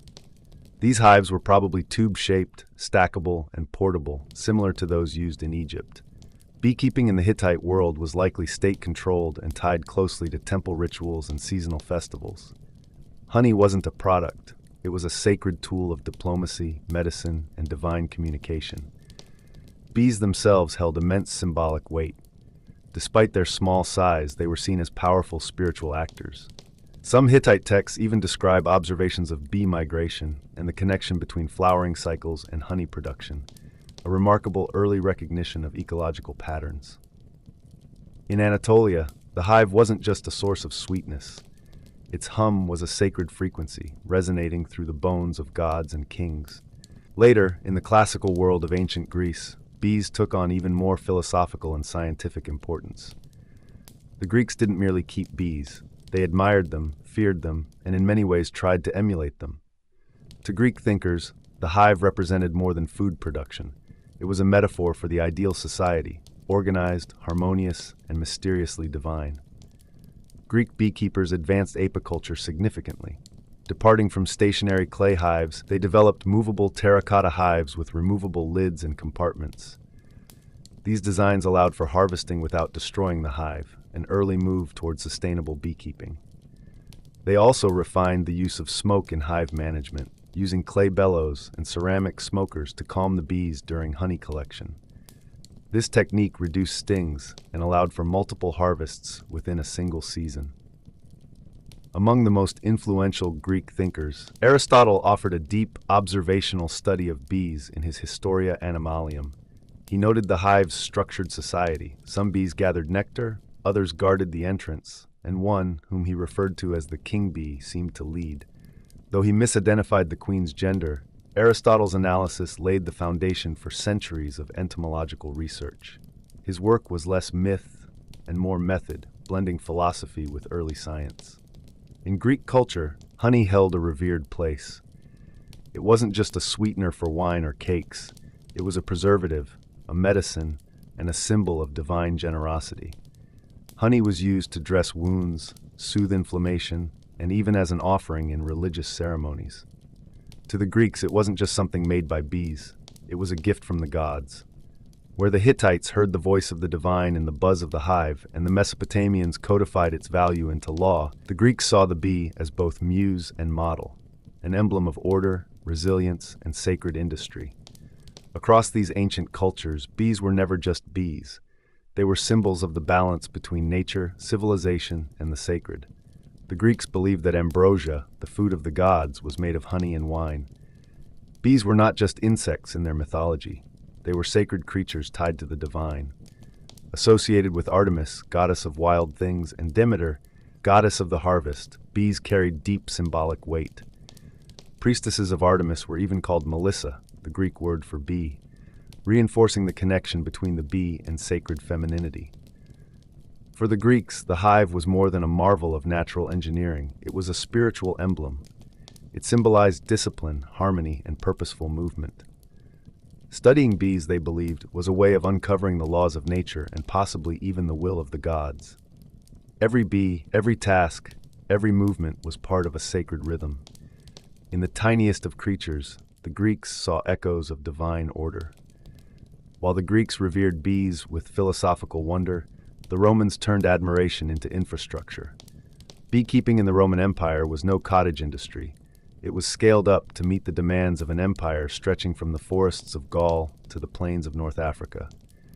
Drawing from Greek and Etruscan traditions, the Romans transformed apiculture into a sophisticated agricultural science. Writers like Varro and Columella documented beekeeping in meticulous detail. Their texts offered instructions on hive construction, honey harvesting, colony relocation, pest management, and more. They observed swarming behavior, seasonal cycles, and environmental adaptations with surprising accuracy, some of which still inform modern practices. Roman hives came in many forms: hollowed logs, cork or bark containers, clay tubes, and woven baskets sealed with dung or mud. This variety allowed beekeepers to adapt to the diverse climates across the empire. In colder regions, insulation mattered most. In warmer areas, airflow was key. Flexibility ensured success from Britannia to Syria. To calm the bees, Romans used clay pots filled with smoldering herbs, thyme, oregano, or rosemary, which not only soothed the hive, but may have flavored the honey subtly. Honeycombs were cut with iron knives, and wax was melted and strained for use in candles, cosmetics, writing tablets, and even waterproofing ships. Honey itself permeated Roman life. It sweetened wine to make mulsum, preserved fruit, and flavored sauces for meats and fish. Athletes and soldiers consumed it for energy. Physicians, following Hippocratic teachings, prescribed honey for wounds, coughs, digestive issues, and fever. They might not have known the microbiology, but they understood honey's healing power. But what most defined Roman beekeeping was its organization.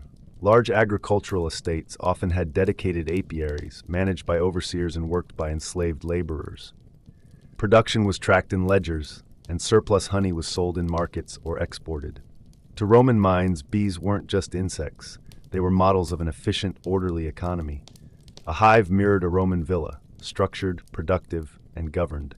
Across the ancient world, bees were more than just producers of honey and wax. In Egypt, Greece, Mesopotamia, and Anatolia, they were seen as sacred beings, tiny emissaries of divine will. The hive became a threshold between the natural and supernatural. In Egypt, for example, honey was not only used in medicine and mummification, it was part of temple rituals and royal symbolism. Pharaohs of Lower Egypt even bore the title he of the sedge and the bee, linking their rule to the cosmic order that bees represented. In Greek thought, the bee was a feminine force of sacred order. In Roman hands, the hive became an engine of empire. And in all these traditions, the message was clear. Bees were not just admired, they were honored. They offered more than sweetness. They gave civilizations a model of balance, discipline, and the sacred potential of even the smallest life. Nourished both the body and the spirit. Across the ancient world, honey wasn't just a treat, it was essential. Its uses stretched from the altar to the apothecary, from sacred rituals to battlefield surgery, and the creature that made it, the bee, was seen as nothing short of miraculous. In Greece, the priestesses of Demeter and Artemis, goddesses of fertility and wilderness, were called Melissa, or bees. These women were not merely attendants, they were considered sacred intermediaries between the human and divine realms. The Oracle of Delphi, one of the most revered spiritual sites in the ancient world, was believed by some to have originally been presided over by bee priestesses. Even the Pythia, the famed Delphic seer, was at times referred to as the Delphic bee, embodying the mystical and prophetic power associated with the hive. To the Greeks, the beehive represented the ideal society, ordered, cooperative, humble, and productive. Philosophers admired its structure, comparing its harmony and collective purpose to what a just city-state should look like. The Stoics especially revered bees for their selfless labor and instinctive discipline, model citizens of the natural world. Later, early Christians would adopt the bee as a symbol of chastity, resurrection, and divine service, noting that bees produced life-giving sweetness without engaging in indulgence or desire. In Mesopotamia and Anatolia, bees had similar spiritual significance. In missions, they were invoked during rituals for purification and healing. Some Hittite ceremonies involved releasing a live bee after it was believed to have absorbed communal impurities, sending the sin of the people away on buzzing wings. Honey and beeswax were not only practical materials, they were burned in sacred fires, used to craft amulets, and embedded into incantations. The bee wasn't just a metaphor, it was an agent of cleansing, a bridge between worlds. That mystical view was supported by practical evidence. Long before modern science, people knew that honey could heal. It was instinctively recognized as antiseptic, soothing, and preservative. Though they didn't know about bacteria, ancient physicians saw that honey kept wounds clean, sped up recovery, and resisted rot. In Egypt, honey was a foundational part of medicine. The Ebers Papyrus, dating to around 1550 BCE, contains over 500 remedies involving honey. It was mixed with garlic, figs, milk, or resins to treat eye infections, burns, cuts, and digestive problems. Combined with animal fat, it became a healing salve. Mixed with herbs, it became a tonic. Egyptian doctors knew that honey-treated wounds resisted infection and healed faster, most likely due to its low pH, antimicrobial enzymes, and hydrogen peroxide content. The Greeks continued this tradition. Hippocrates himself prescribed honey for a wide range of conditions: respiratory issues, ulcers, fatigue, and inflammation. He used it in oxymel, a mixture of honey and vinegar, to clear mucus and reduce fever. Greek athletes drank honeyed water for stamina, believing it restored energy more effectively than water or wine alone. In India, the ancient Ayurvedic system placed honey madhu in a class of its own. It was categorized by its floral source and medicinal strength. Ayurvedic texts warned against heating honey, believing it became toxic, but promoted it as a remedy for colds, digestive problems, wounds, and even snake bites. It was also offered in religious rituals and consumed during fasts, considered both spiritually purifying and physically cleansing. The Romans, too, embraced honey's healing properties. Pliny the Elder cataloged dozens of honey-based treatments in his Natural History. It served as a base for ointments, mouth rinses, eye washes, and digestive aids. It was also used to soothe wounds after battle, sometimes mixed with poppy juice as a sedative. Roman doctors kept honey on hand for inflammation and infection, while beeswax was employed in medical preparations ranging from balms to early dental fillings. Beeswax had its own medical value: soft, durable, and resistant to decay. It was ideal for sealing wounds, crafting plasters, and preserving herbs or roots. It became part of the ancient medical kit, bridging the cosmetic and the curative.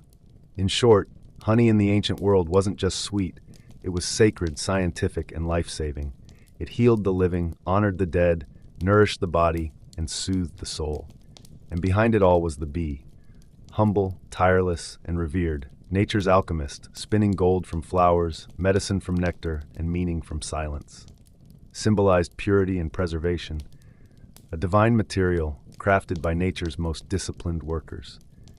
Honey was often called the pharmacy of the gods, delivered by the delicate, tireless wings of bees. And those who worked with them, ancient beekeepers, were far more than simple farmers. They were engineers, healers, spiritual mediators, and some of the earliest natural scientists. Across the ancient world, beekeepers developed specialized tools and methods to manage bee colonies with surprising precision. They invented ways to harvest honey sustainably, protect themselves from stings, and maintain the health of their hives, practices that would echo into modern apiculture. One of the most important innovations was hive design. Egyptians pioneered the use of horizontal cylindrical clay hives, large terracotta tubes stacked in neat rows. These mimicked natural cavities and allowed bees to thrive in a controlled environment. They were durable, portable, and efficient. Similar ingenuity can be seen in Greek and Roman beekeeping. These civilizations used terracotta and woven basket hives, often with removable lids that enabled the keeper to inspect honeycombs and harvest honey without destroying the colony. This gentle, non-lethal method was revolutionary. It laid the groundwork for sustainable honey production and long-term hive management, essentially an early form of ecological farming. To safely harvest honey, ancient beekeepers employed smoke, a method still in use today. The Greeks developed ceramic smokers and bellows to direct puffs of smoke into the hive's entrance, masking alarm pheromones released by guard bees. This calmed the colony and made it possible to work safely. The Romans added refinement by burning fragrant herbs like thyme or oregano, which further soothed the bees and may have subtly flavored the honey. Harvesting tools varied by region and era. Wooden or bronze knives were used to slice the honeycombs carefully. Some beekeepers pressed combs to extract honey. Others melted and strained wax for candles, writing tablets and ointments. Protective gear was minimal. Most relied on experience, calm movements, and deep knowledge of bee behavior, rather than physical barriers. Gloves and suits were millennia away. What truly set ancient beekeepers apart was their attention to detail. They closely observed bee behavior, understanding seasonal swarm cycles, blooming patterns, and environmental cues. Some practiced early forms of transhumance, moving hives to follow flowering plants through different altitudes and regions, maximizing nectar collection. This practice, which mirrors modern migratory beekeeping, was both resourceful and ecologically savvy. Honey storage, too, was carefully thought out. In Egypt, honey was sealed in ceramic jars to protect it from moisture and spoilage. Some jars, discovered intact in tombs, still held honey thousands of years later, testimony to its legendary shelf life and value. Honey wasn't just a food. It was a treasured substance worth preserving across generations. The relationship between humans and bees was deeply spiritual as well as practical.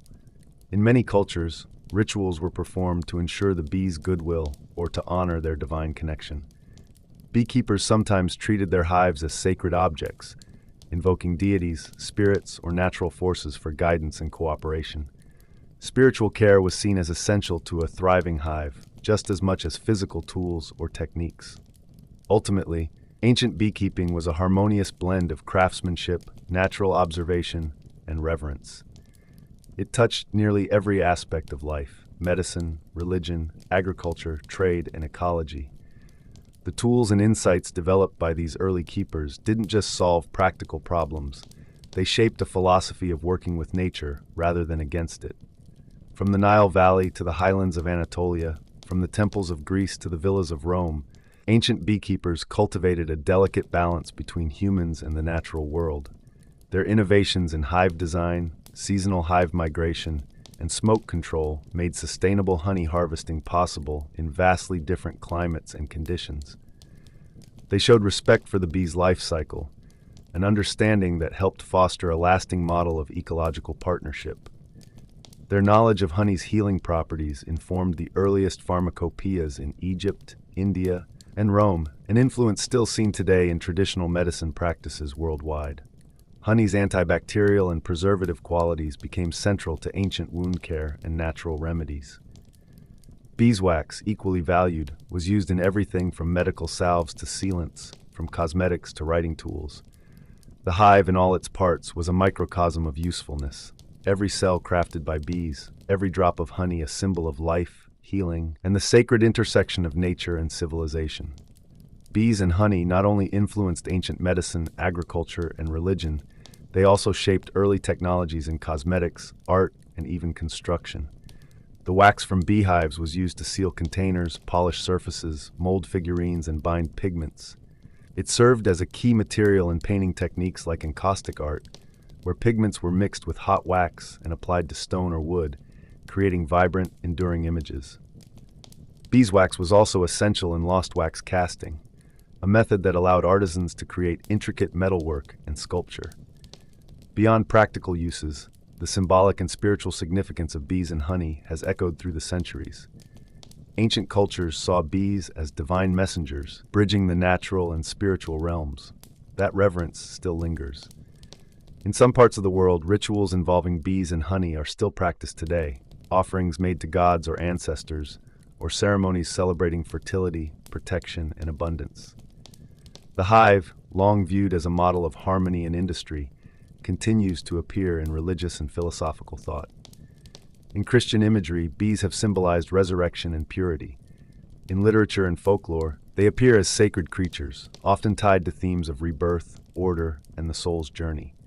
The image of the bee, as a quiet, cooperative builder of golden sweetness, has come to represent the best of human values: discipline, collaboration, resilience. Even in modern times, the techniques of ancient beekeepers find echoes in global agricultural practices. The method of migratory beekeeping, moving hives to follow the blooms of flowering plants, is still in use today.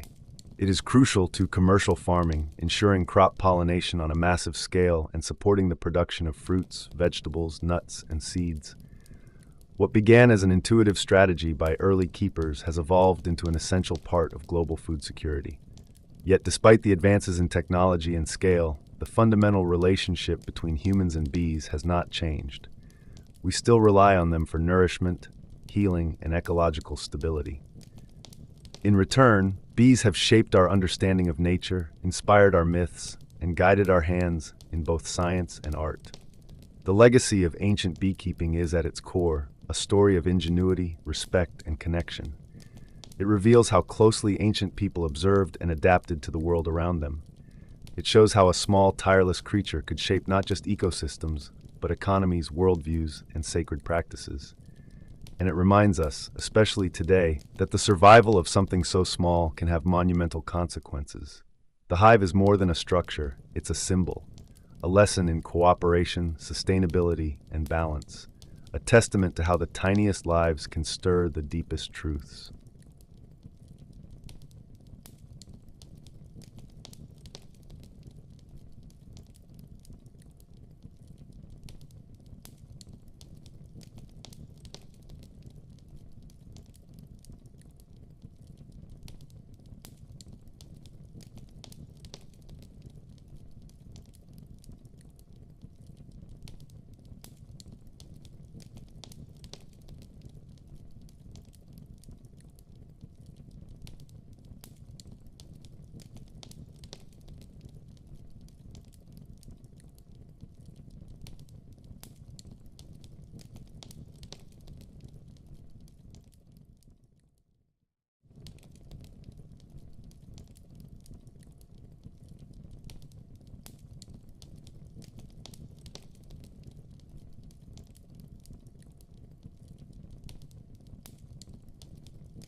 Civilization famous for its pyramids, pharaohs, and gods that seemed to be watching your every move.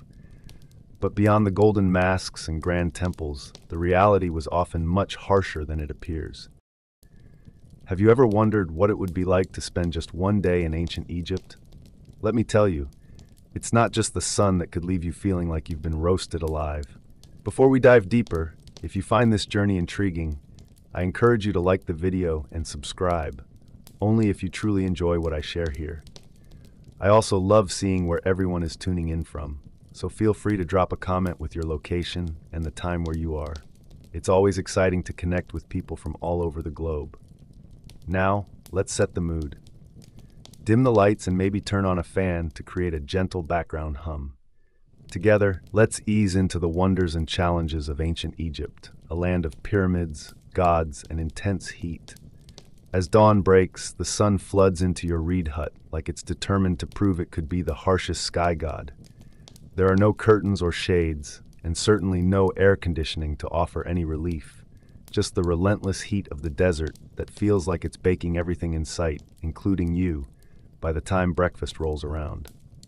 You wake up on a straw mat with a linen sheet that offers more of a suggestion of comfort than real protection.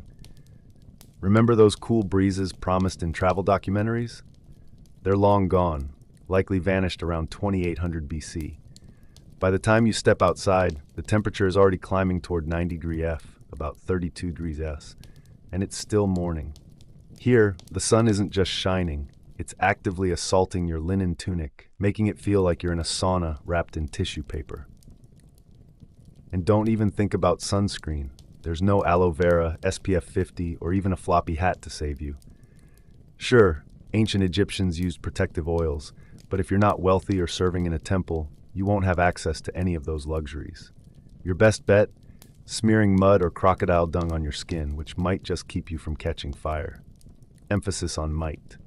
By the middle of the day, the stones beneath your feet are hot enough to cook lentils, while shade becomes a rare treasure. Trees are few and far between, and your only option for relief might be to huddle behind a mud brick wall, though even that wall feels like it's sweating under the oppressive sun. You, on the other hand, look as if you've been tossed into a clay oven and forgotten. And trust me, complaining about it is not advisable, not when Ra, the sun god, is listening. In ancient Egypt, the sun was more than just a source of warmth. It held divine significance. The hotter the day, the more powerful the sun god Ra was perceived to be. So if you're sweating under the relentless sun, think of it as a sign of spiritual acknowledgement. Surviving a day in ancient Egypt boiled down to 3 essentials: staying hydrated, practicing humility, and having a strong tolerance for feeling like a roasting chicken. As the morning begins, you're finally up, though up might mean rolling off a scratchy straw mat. Fortunately, the Nile is just a short stroll away. However, before you even reach the river, you can catch a whiff of it. The Nile is revered as the lifeblood of ancient Egyptian civilization, but let's be honest, it carries a scent that combines the essence of a fish market with hints of swamp. The riverbanks are alive with flies, frogs, and critters that seem to defy logic by having legs. This is your bathing spot. With soap still a future invention and likely out of your budget, even if it existed, you turn to the best cleansing method of the time: sand. Yes, you scrub yourself with coarse grains, effectively using nature's version of sandpaper. It may not be very effective, but it's a creative approach to skincare nonetheless. Washing clothes is a similar adventure. You pummel them against rocks, all while hoping no crocodile mistakes your laundry for its next meal. And just to keep things interesting, upstream sewage runoff can sometimes sneak its way into the water. Remember, this river hosts not just people, but livestock and the occasional funeral boat too. Still, this is considered a clean option. You scrub, rinse, and come out feeling slightly less sticky, even if you're now a bit more anxious about leeches. If you live in a bustling city like Memphis, you might be fortunate enough to use a public basin or cistern. But for many, it's the Nile or bust. Privacy is a luxury you won't find here. Public bathing spaces welcome families, neighbors, and wildlife alike, even the odd ibis searching for a snack at your feet. You fill water jars and balance them on your head, hurrying home before the midday sun turns the mud brick walls into something resembling toast. It's a daily ritual, essential, spiritual, and somewhat uncomfortable. So yes, the Nile is sacred. It nourishes, cleans, and provides for you. But let's keep it real. It's a mix of miracle and a bit of a biohazard.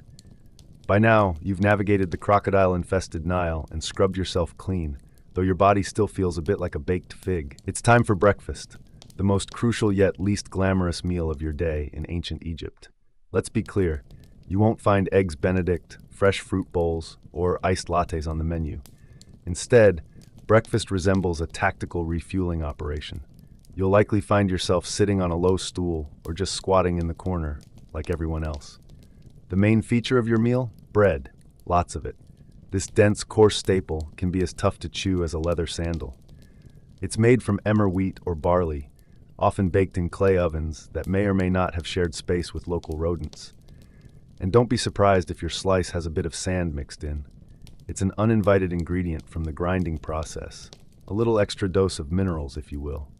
Next up is the beer. But don't get your hopes up. It's not the refreshing craft ale you might crave.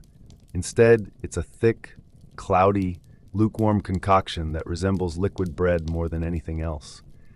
Think of it as a medieval smoothie, packed with calories and a hint of sour cereal.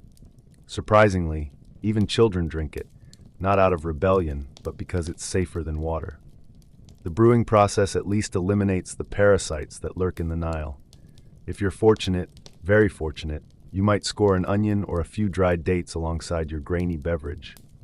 Protein is a rare treat, usually only available if someone managed to catch a fish and didn't devour it raw right away. As you chew on your rock-like loaf and sip your grain sludge, flies buzz around you, enjoying the feast just as much as you do. You swat at them with one hand, hold your cup with the other, and try not to dwell on the fact that this is probably the best meal you'll have today.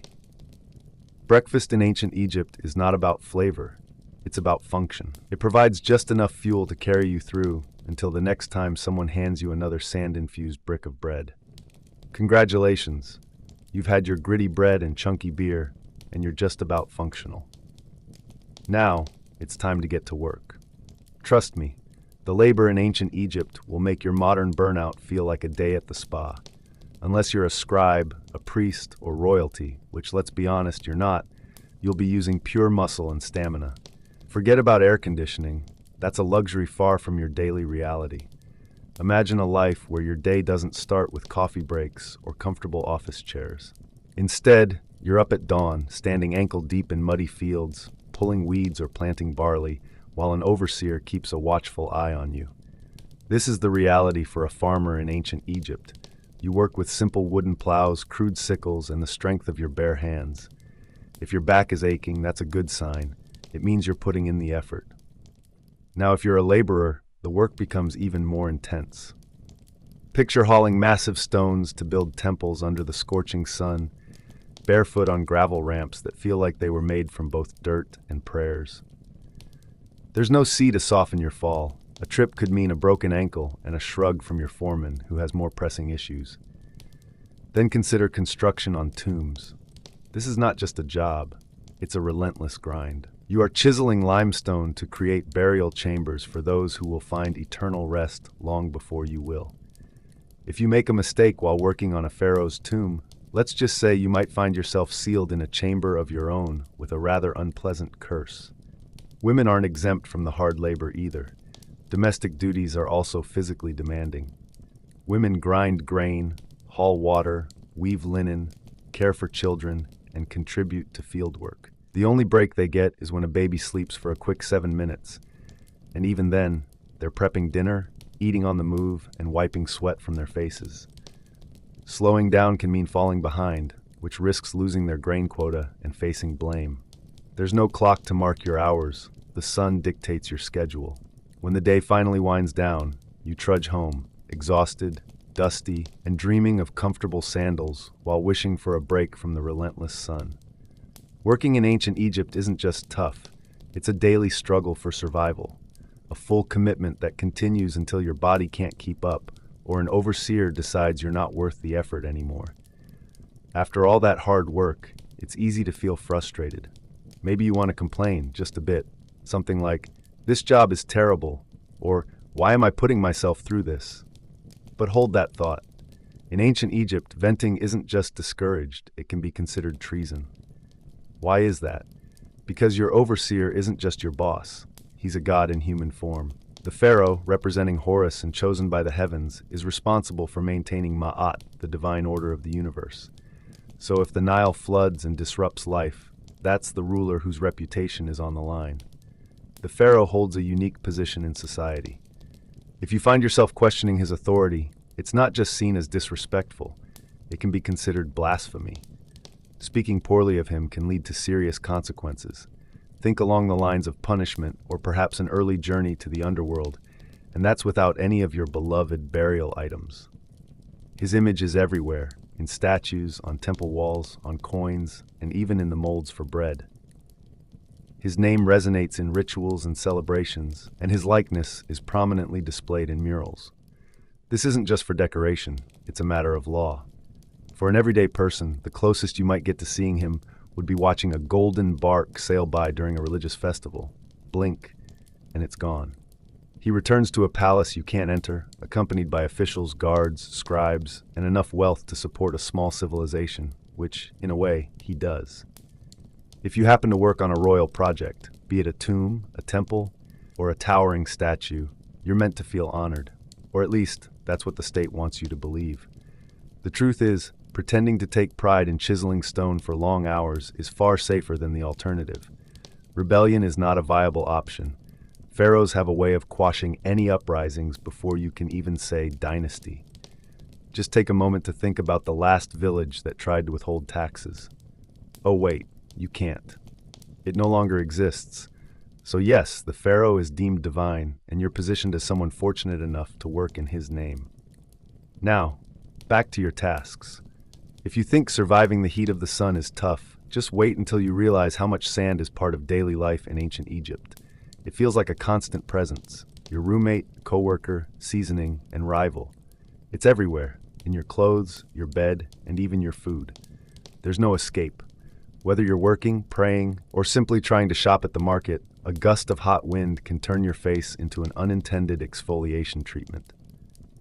Let's discuss your clothing. You wear linen, which is light and allows airflow, but it's about as effective at keeping sand out as a screen door is at blocking soup. It slides down your tunic, clings to your skin, and somehow manages to work its way into places you didn't even know had creases. And when it comes to eating, good luck with that. Each loaf of bread you encounter is practically a sand trap. The flour is ground between stone slabs, allowing tiny bits of grit to settle into the dough. In Egypt, people didn't just consume wheat, they probably ingested a bit of their millstones too. It's just another part of life in this sandy environment. Ancient dental remains often appear flat, much like smooth river rocks. Picture this, you're chewing your breakfast while also shaping your teeth, day in and day out. Now, if you think your home is safe from sand, think again. Your mud brick house has its fair share of gaps and crevices, as well as unglazed windows. These features create perfect entry points for wind-blown sand, with the result being floors filled and cooking pots overflowing. Your bed, it's essentially a sand pit disguised as furniture. Many Egyptians went about their daily lives barefoot, which meant they were always close to turning their feet into worn-out leather. When footwear was available, it usually consisted of basic sandals made from reeds. Stylish? Maybe. Protective? Not at all. Then there are sandstorms, an abrupt natural disturbance that feels like a divine slap. One moment, you're engaged in conversation, and the next you're choking on dust, as if someone has poured an entire beach into your eyes. Visibility drops to nothing, and everyone around you becomes mere shapes struggling to breathe. In a sense, sand is that unwelcome roommate in your life, always present, seasoning every experience, and silently jeopardizing your comfort and dignity. It's not just the backdrop of existence, it's interwoven with your daily reality, and trust me, you can't simply wash it away. Even the Nile, which you might think of as a solution, is likely packed with sand as well. In ancient Egypt, religion isn't merely an activity to engage in over the weekend. It forms the core of everyday life. Your job, meals, hygiene practices, and even your nightly routines are influenced by deities with distinct viewpoints. It's important to recognize that the gods are omnipresent. Every town features temples for numerous deities, each responsible for essential aspects of life. For instance, there's Ra, who transports the sun across the sky like a divine rideshare driver. Thoth, the god of wisdom, oversees scribes and lunar calendars, while Sobek, part crocodile and part source of nightmares, watches over the Nile. Then there's Bastet, the cat goddess, who essentially manages public relations among the deities. Forget about personal freedom. Your daily life revolves around keeping these gods content. Upon rising, it's customary to thank Ra and perhaps spill some beer as an offering. If you happen to stub your toe, a quiet curse is a must to avoid attracting the wrath of an offended spirit. Before meals, it's polite to set aside a morsel for the gods, and at bedtime, you might pray to Set, the god of chaos, hoping he doesn't turn your home into a whirlwind of disorder overnight. Even funerals extend over several days, requiring the deceased to navigate tests, avoid malevolent spirits, and prove their moral worthiness to escape the threat of eternal unrest. When we think about the afterlife, ancient Egyptians had a profound perspective. They viewed death not as an end, but as a journey that required you to go through a judgment process. Imagine your heart being weighed against a feather, which symbolizes truth. If your heart, burdened by lies or wrongdoing, like perhaps stealing a goat, turned out to be heavier, you'd face dire consequences. You would be devoured by Ammit, a fearsome creature depicted with the head of a crocodile, the body of a lion, and the legs of a terrifying nightmare. So even in death, it seems you were still under scrutiny. However, this belief system, rather than being grim, offered a kind of comfort. The Egyptians thought of life as a part of a larger cosmic balance. They believed that if they followed the proper rituals and adhered to Ma'at, the principle of truth and order, they could attain a peaceful afterlife filled with family, food, and perhaps a boat ride. The dynamics of wealth played a significant role here. The more affluent you were, the more likely you were to catch the attention of the gods. With grand temples and powerful priests, those with means had a distinct advantage. On the other hand, common people often relied on the gods' favor for their afterlife. Faith in ancient Egypt wasn't just optional, it was essential. Think of it as part of their job description, insurance for the soul and a guide for the next life. Now imagine you're feeling unwell. Maybe you've stepped on something sharp or caught a persistent infection. In ancient Egypt, seeking medical care was quite different from what we know today. There were no waiting rooms or sterile settings. Healing involved a mix of spells, herbs, and a good dose of hope. First, you'd visit a doctor, who might have been among the more advanced in the ancient world. Equipped with surgical tools, medical texts, and a fair grasp of anatomy, these healers were skilled. Yet they also blended science with a heavy sprinkle of magic. You might be treated with a mixture of honey, moldy bread, and crushed herbs. After all, honey has antibacterial properties, while mold was seen to hold early antibiotic qualities. Before any treatment, the healer would likely recite protective spells, just in case your stomach aches were due to an angry spirit or deity. Have a headache?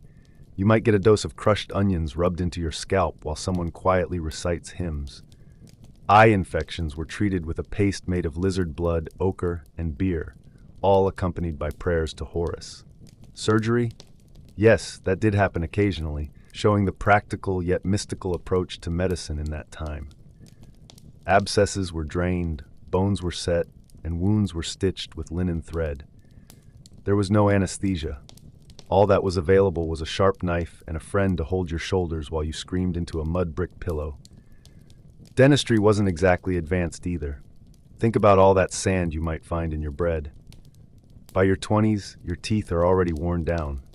If one gets infected, you faced a tough choice. Live with the pain, risk your life, or have it pulled using tools that look like pliers made by a not-so-skillful blacksmith.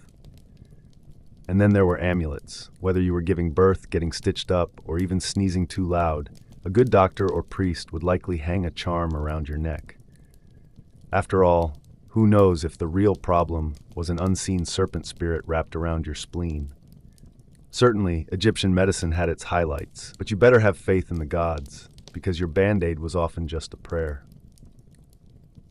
Now here's an interesting twist. Ancient Egyptian women had more rights than many women in later societies. They could own property, run businesses, file for divorce, and even take a man to court. Sounds pretty progressive, right? But before you consider time traveling for a girl boss vacation, hold on for a moment. While their legal status may seem impressive, the everyday reality was far from glamorous. If you were a woman in ancient Egypt, your day likely began before sunrise. You'd start by grinding grain by hand using a heavy stone that worked through both wheat and your back. Then came the task of hauling water from the Nile, cooking breakfast, caring for children, managing the household, feeding animals, and if necessary, helping in the fields. You were essentially a one-woman workforce in linen. There was no me time, no spa days, and absolutely no maternity leave. Childbirth was risky and painful.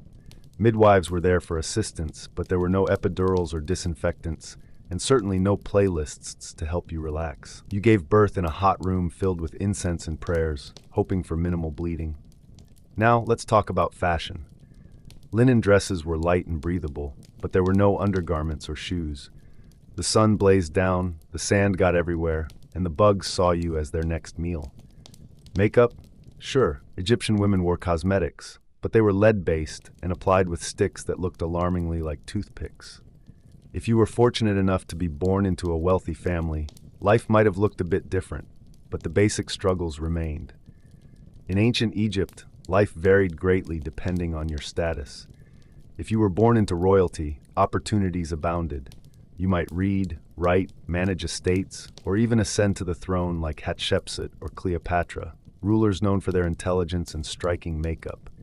However, if you were born into a poorer circumstance, your reality was much different.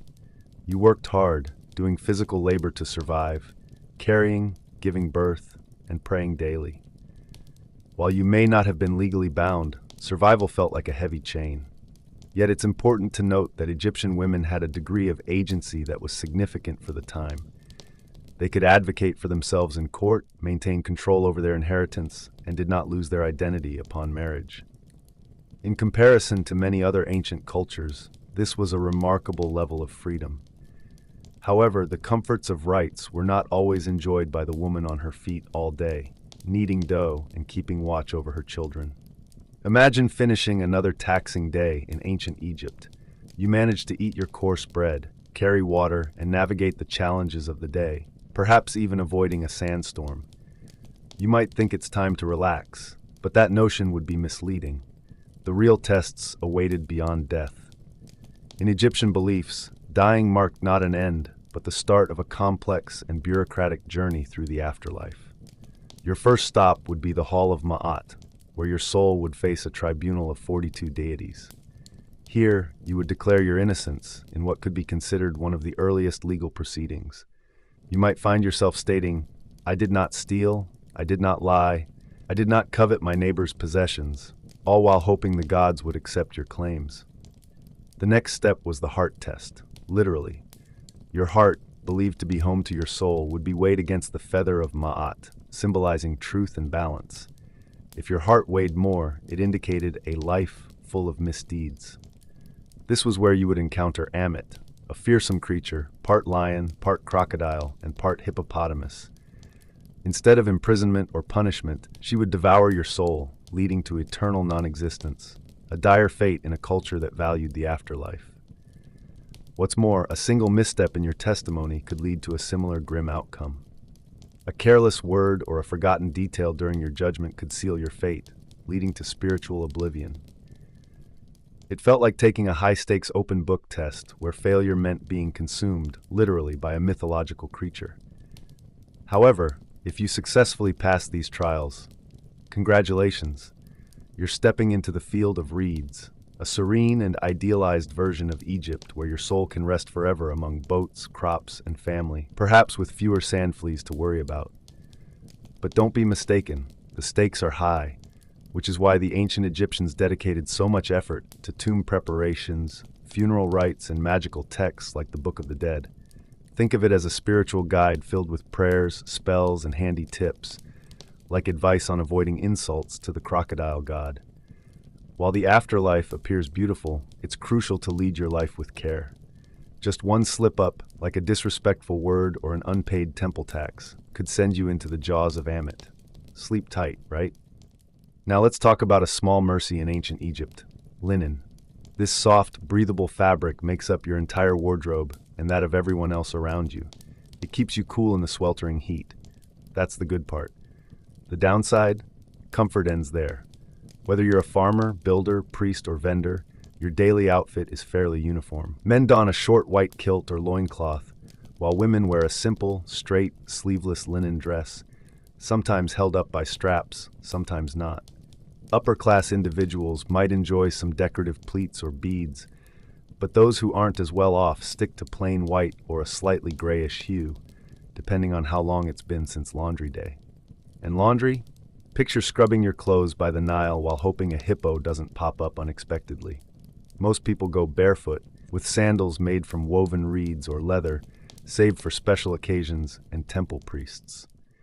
Unless you're of royal blood, expect to feel the hot sand beneath your toes, and possibly a sharp rock digging into your heel. As for accessories, they do exist but are mainly functional. Amulets for protection, necklaces to show status, and eye makeup made from powdered coal. These weren't just for looks. They also helped reduce glare from the sun and were thought to ward off infections. Yes, even eyeliner had a purpose in ancient Egypt. Still, no matter how carefully you dress, the local insects don't seem to notice. Flies, gnats, and mosquitoes will treat your lightweight outfit like a welcome sign. Expect to spend your days swatting at them, applying perfumed oils, and hoping your linen doesn't cling to your skin like a wet curtain as the sun reaches its peak. And remember, your outfit doesn't change with the seasons. In Egypt, there are just two temperatures: hot and slightly less hot. Your linen outfit is essentially your go-to attire throughout the year, whether it's a sweltering 110 degrees or a cooler 70-degree evening. Clothing in ancient Egypt was light, elegant, and often more comfortable than what would follow in Roman styles. However, don't let those airy garments mislead you. Despite how effortless your tunic may feel, life is filled with hard work, intense heat, sand, and insects that seem to invade your personal space. You've made it through another scorching day in Egypt, moving bricks, avoiding sandstorms, and hoping your linen holds up during the grind. Yet, in ancient Egypt, survival isn't guaranteed. It's quite sobering to note that reaching the age of 35 was a significant milestone. Let's take a closer look at life back then. If you managed to survive childhood, which is a considerable feat given the high rates of infant mortality, you find yourself stepping into adulthood by age 13. Early marriage, work, and parenting become your reality because time isn't on your side. You face a variety of challenges, from heat stroke and infections to childbirth issues, dangerous animals, insect bites, or even spoiled food. Access to modern medicine is non-existent. When faced with a fever, your best options are honey, herbs, and a prayer to the gods for good fortune. Interestingly, Egyptians approached death with a sense of acceptance rather than fear. They meticulously planned for it, often with more foresight than many people put into retirement today. Wealthier individuals commissioned elaborate tombs, akin to luxury accommodations for the afterlife. They amassed grave goods, jewelry, food, perfumes, and even small figurines called shabtis to assist them in the next life. You can think of these shabtis as spiritual helpers who take care of your chores while you enjoy eternal rest. Your body would be embalmed, wrapped in linen, packed with natron salt, and then placed inside an ornately painted sarcophagus. You'd also take along a copy of the Book of the Dead, which serves not as a story of doom, but rather as a guide for navigating the afterlife, complete with passwords, spells to outsmart demons, and advice on how to avoid being consumed by soul-eating monsters. If you belong to the lower class, your tomb would likely resemble a shallow pit in the sand. Your body would be wrapped in whatever fabric your family could spare, perhaps accompanied by a few pots, and buried simply beneath the earth. There would be no grand murals or golden masks, just you and the elements. Yet even those who had little were connected by a common dream of an afterlife, an idyllic paradise known as the Field of Reeds, where labor is non-existent and life is a feast without toil. Imagine a world where you could sail the Nile forever, basking in gentle sunlight without a worry about hunger. Sounds pleasant, right? But it's a bit misleading because life in ancient Egypt had its share of hardships, and many didn't live to an old age. If you managed to live well, worship the gods correctly, and avoid offending the jackal-headed deities, you might have the chance at an afterlife full of comfort. Finally, you find yourself in a tomb, following the rituals of embalming, wrapping, and blessing. It seems like your time has come to rest in peace. But you might be surprised to learn that even in death, there were challenges. Here's a simple fact. Tombs were often filled with valuable items. Think about gold jewelry, ornate amulets, fragrant oils, and finely made linens. For pharaohs, the treasures could be enormous, practically boatloads of wealth, all meant to accompany them to the afterlife. However, this treasure also acted as a beacon for tomb robbers, making it all too tempting for those with ill intentions. Tomb robbery was such a widespread problem that it became a significant concern. Pharaohs attempted various methods to deter thieves, like hiding their tombs deep in cliffs, using heavy trapdoors, and inscribing frightening curses on the walls. Imagine warnings like, "May a crocodile devour your soul," or "May a serpent made of fire twist your limbs forever." Yet these dark threats didn't deter grave robbers, who often struck in the cover of night, sometimes aided by those who helped construct the very tombs. Interestingly, it wasn't just local thieves. Even priests and guards occasionally joined in the illicit activities. The consequences for getting caught were severe, including public beatings, mutilation, exile, or even death. Still, when faced with the immense value of tomb goods, especially gold and rare incense, many believed the risk outweighed the danger. After all, what can a dead person do in response? However, it wasn't just the wealthy who were targets. Even the graves of commoners faced intrusion. A poorer individual might have been buried with just a minimal offering, like a small pot of beer or a loaf of bread for the afterlife. While modest, such items still held value and were appealing to a desperate thief. Food could be scarce, tools were needed, and linen itself was a form of currency. The irony here is striking. Tomb robbing often stemmed from necessity rather than pure greed. Ancient Egypt went through tough times: famine, political turmoil, invasions. A hungry worker might break into a tomb not out of greed for wealth, but for a meal.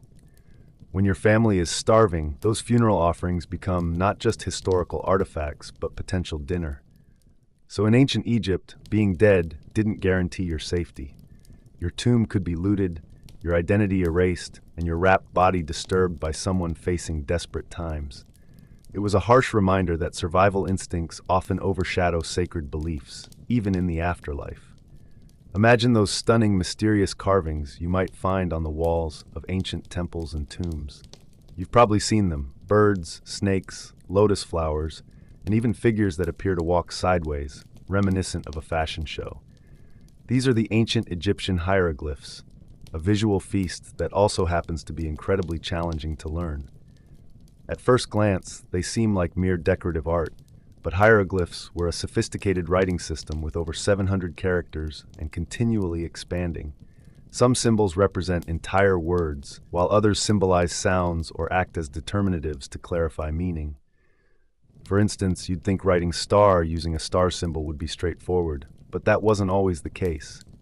There were no spaces or punctuation marks. Ancient Egyptian writing resembled a beautiful, intricate riddle, with 0 vowels and an extensive need for context. Interestingly, hieroglyphs could be written in various directions: left to right, right to left, or even top to bottom, depending on the scribe's preference that day. The trick to knowing how to read them? Just look at the way the birds or people are positioned. If they're facing right, you read from right to left. If they're looking left, you go that way. And if they're upside down, well, good luck with that. Learning to write hieroglyphs wasn't something for just anyone. It was rare for common folks to be literate. Only about 1% of the population could actually read and write. If you wanted to join this exclusive club, you had to become a scribe, which required years of intensive education starting in childhood. You would memorize hundreds of symbols, copy countless scrolls, and practice so much that by age 15, your hand might be in a permanent cramp. But the rewards made it worthwhile. Scribes were respected, well-fed, and enjoyed exemption from arduous labor under the sun. Instead of toiling, they recorded tax information, written contracts, letters, and religious texts. In a society where written words equated to power, these scribes held significant influence, quietly governing from the background. For the majority of the population, writing seemed almost magical. Hieroglyphs were believed to hold sacred power. Writing someone's name was thought to preserve their soul, while erasing it could result in total spiritual destruction. So yes, getting the spelling right was of utmost importance. While hieroglyphs may look like ancient emojis on the surface, they're more similar to a complex linguistic puzzle woven with mythology, mathematics, and mystery. Beautiful in their design, they were anything but easy to master. After enduring the heat, hunger, sand, and superstition that life presented, let's reflect on the layers of significance these symbols hold. Have you ever wondered if you could survive just one day in retribution, or wondering if a snake would slip under your sleeping mat at night? And think about modern comforts. There was no toothpaste, no medicine, no retirement plans, and if you were fortunate, perhaps just 2 changes of linen. In a society ruled by a god-king, your land could be taken away by mere decree. The sun would beat down on you mercilessly, and embracing a religion meant passing a significant test after death for a chance at a better afterlife. Consider what you wouldn't have. No antibiotics to fight infections, no sunscreen to protect your skin, no privacy, no running water, no pain relief, and certainly no quick escapes. Once you were born into your social class, that was your lot in life. No chances for promotion or career changes, no exploring different paths. Your identity would be defined as a scribe, farmer, laborer, mother, servant, or simply a name lost to history. Yet despite these challenges, the ancient Egyptians were not unhappy. They held a profound belief in their gods, a sense of purpose, and an appreciation for the simple joys of life. Music, dance, food, family gatherings, and festivals were all integral parts of their lives. They shared laughter, created beautiful art, and envisioned eternity so clearly that they constructed monumental structures that still echo through time today. For someone from the modern age, lacking air conditioning, filtered water, painkillers, and smartphones, you'd likely crumble before the second sandstorm rolled in. So it's safe to say that surviving even one day in ancient Egypt would be quite the challenge. But that's all right. While you might not last, the ancient Egyptians thrived for thousands of years. Perhaps that's why their story continues to resonate with us. In the heart of ancient Teotihuacan, one pyramid stands as a powerful reminder of their legacy. Its surface isn't covered in calming symbols of faith or gentle deities, but is instead adorned with fierce stone serpents, poised as if to strike, their jaws wide open and fangs bared. This temple is known as the Temple of the Feathered Serpent, or Quetzalcoatl to many.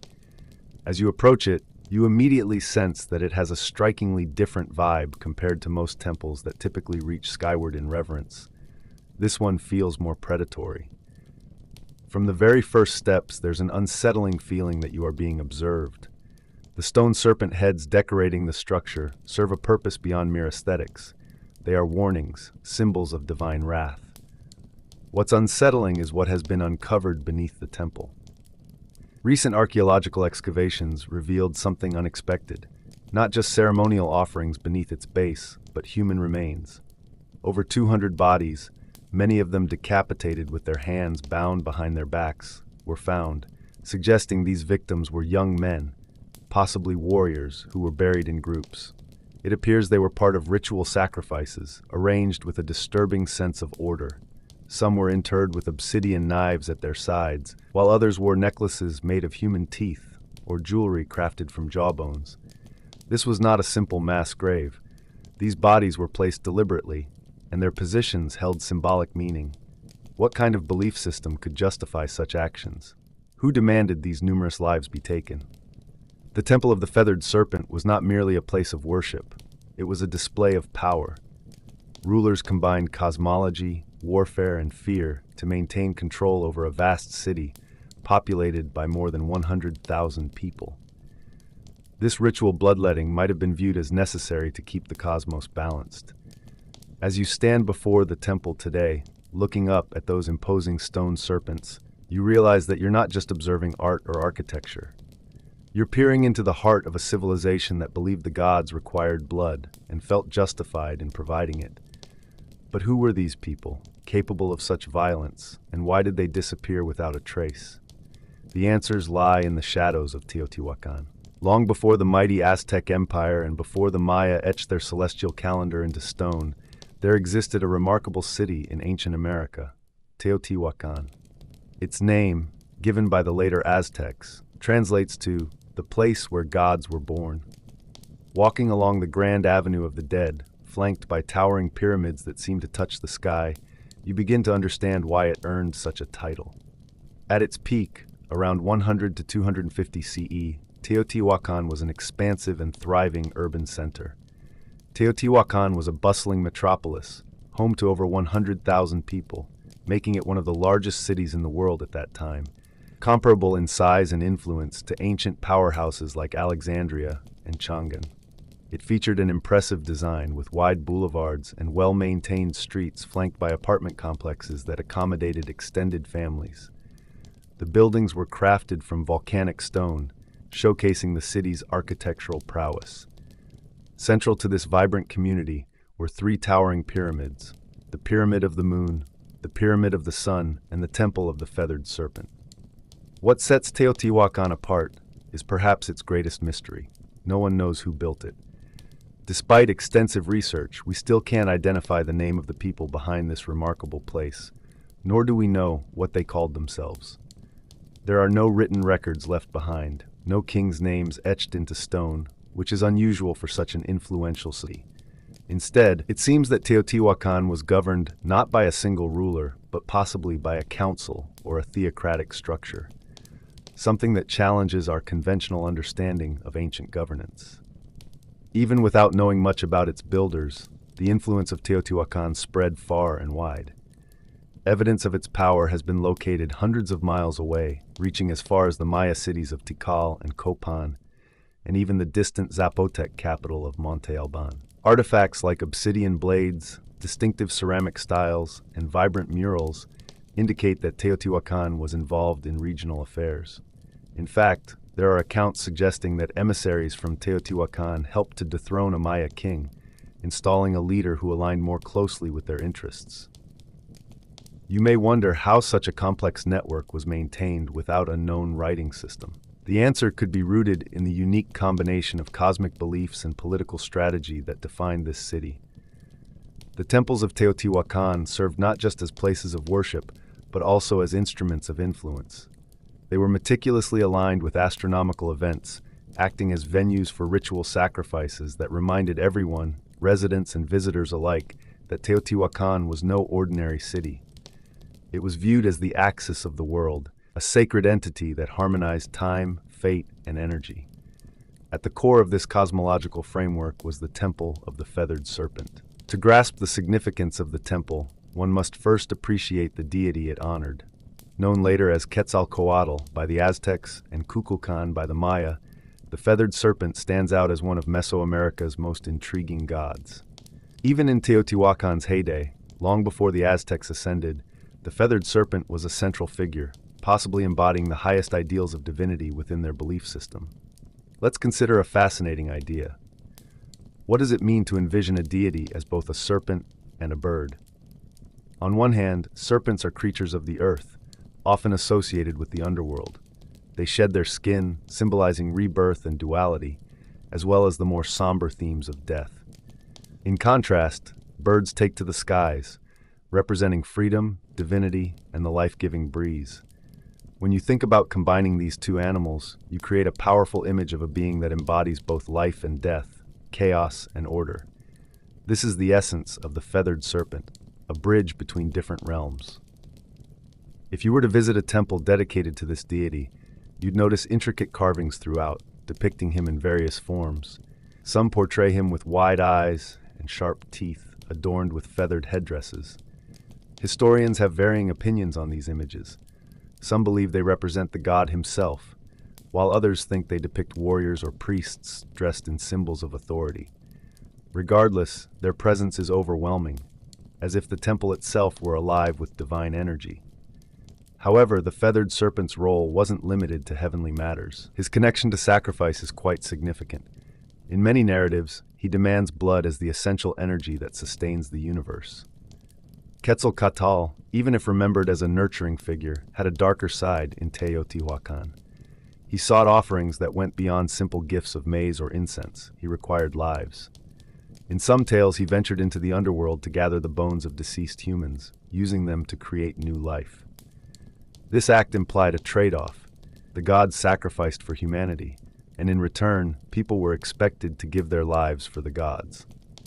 The Temple of the Feathered Serpent served more than as a place of worship. It functioned as a cosmic apparatus designed to connect the sky, earth, and underworld through ritual.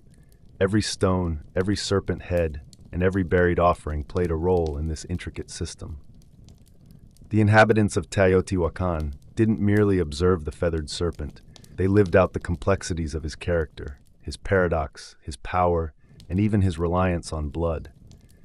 For many years, this temple stood as a silent giant, worn by time. Locals shared stories, and scholars proposed theories, but no one truly understood the extent of what lay hidden beneath its stones.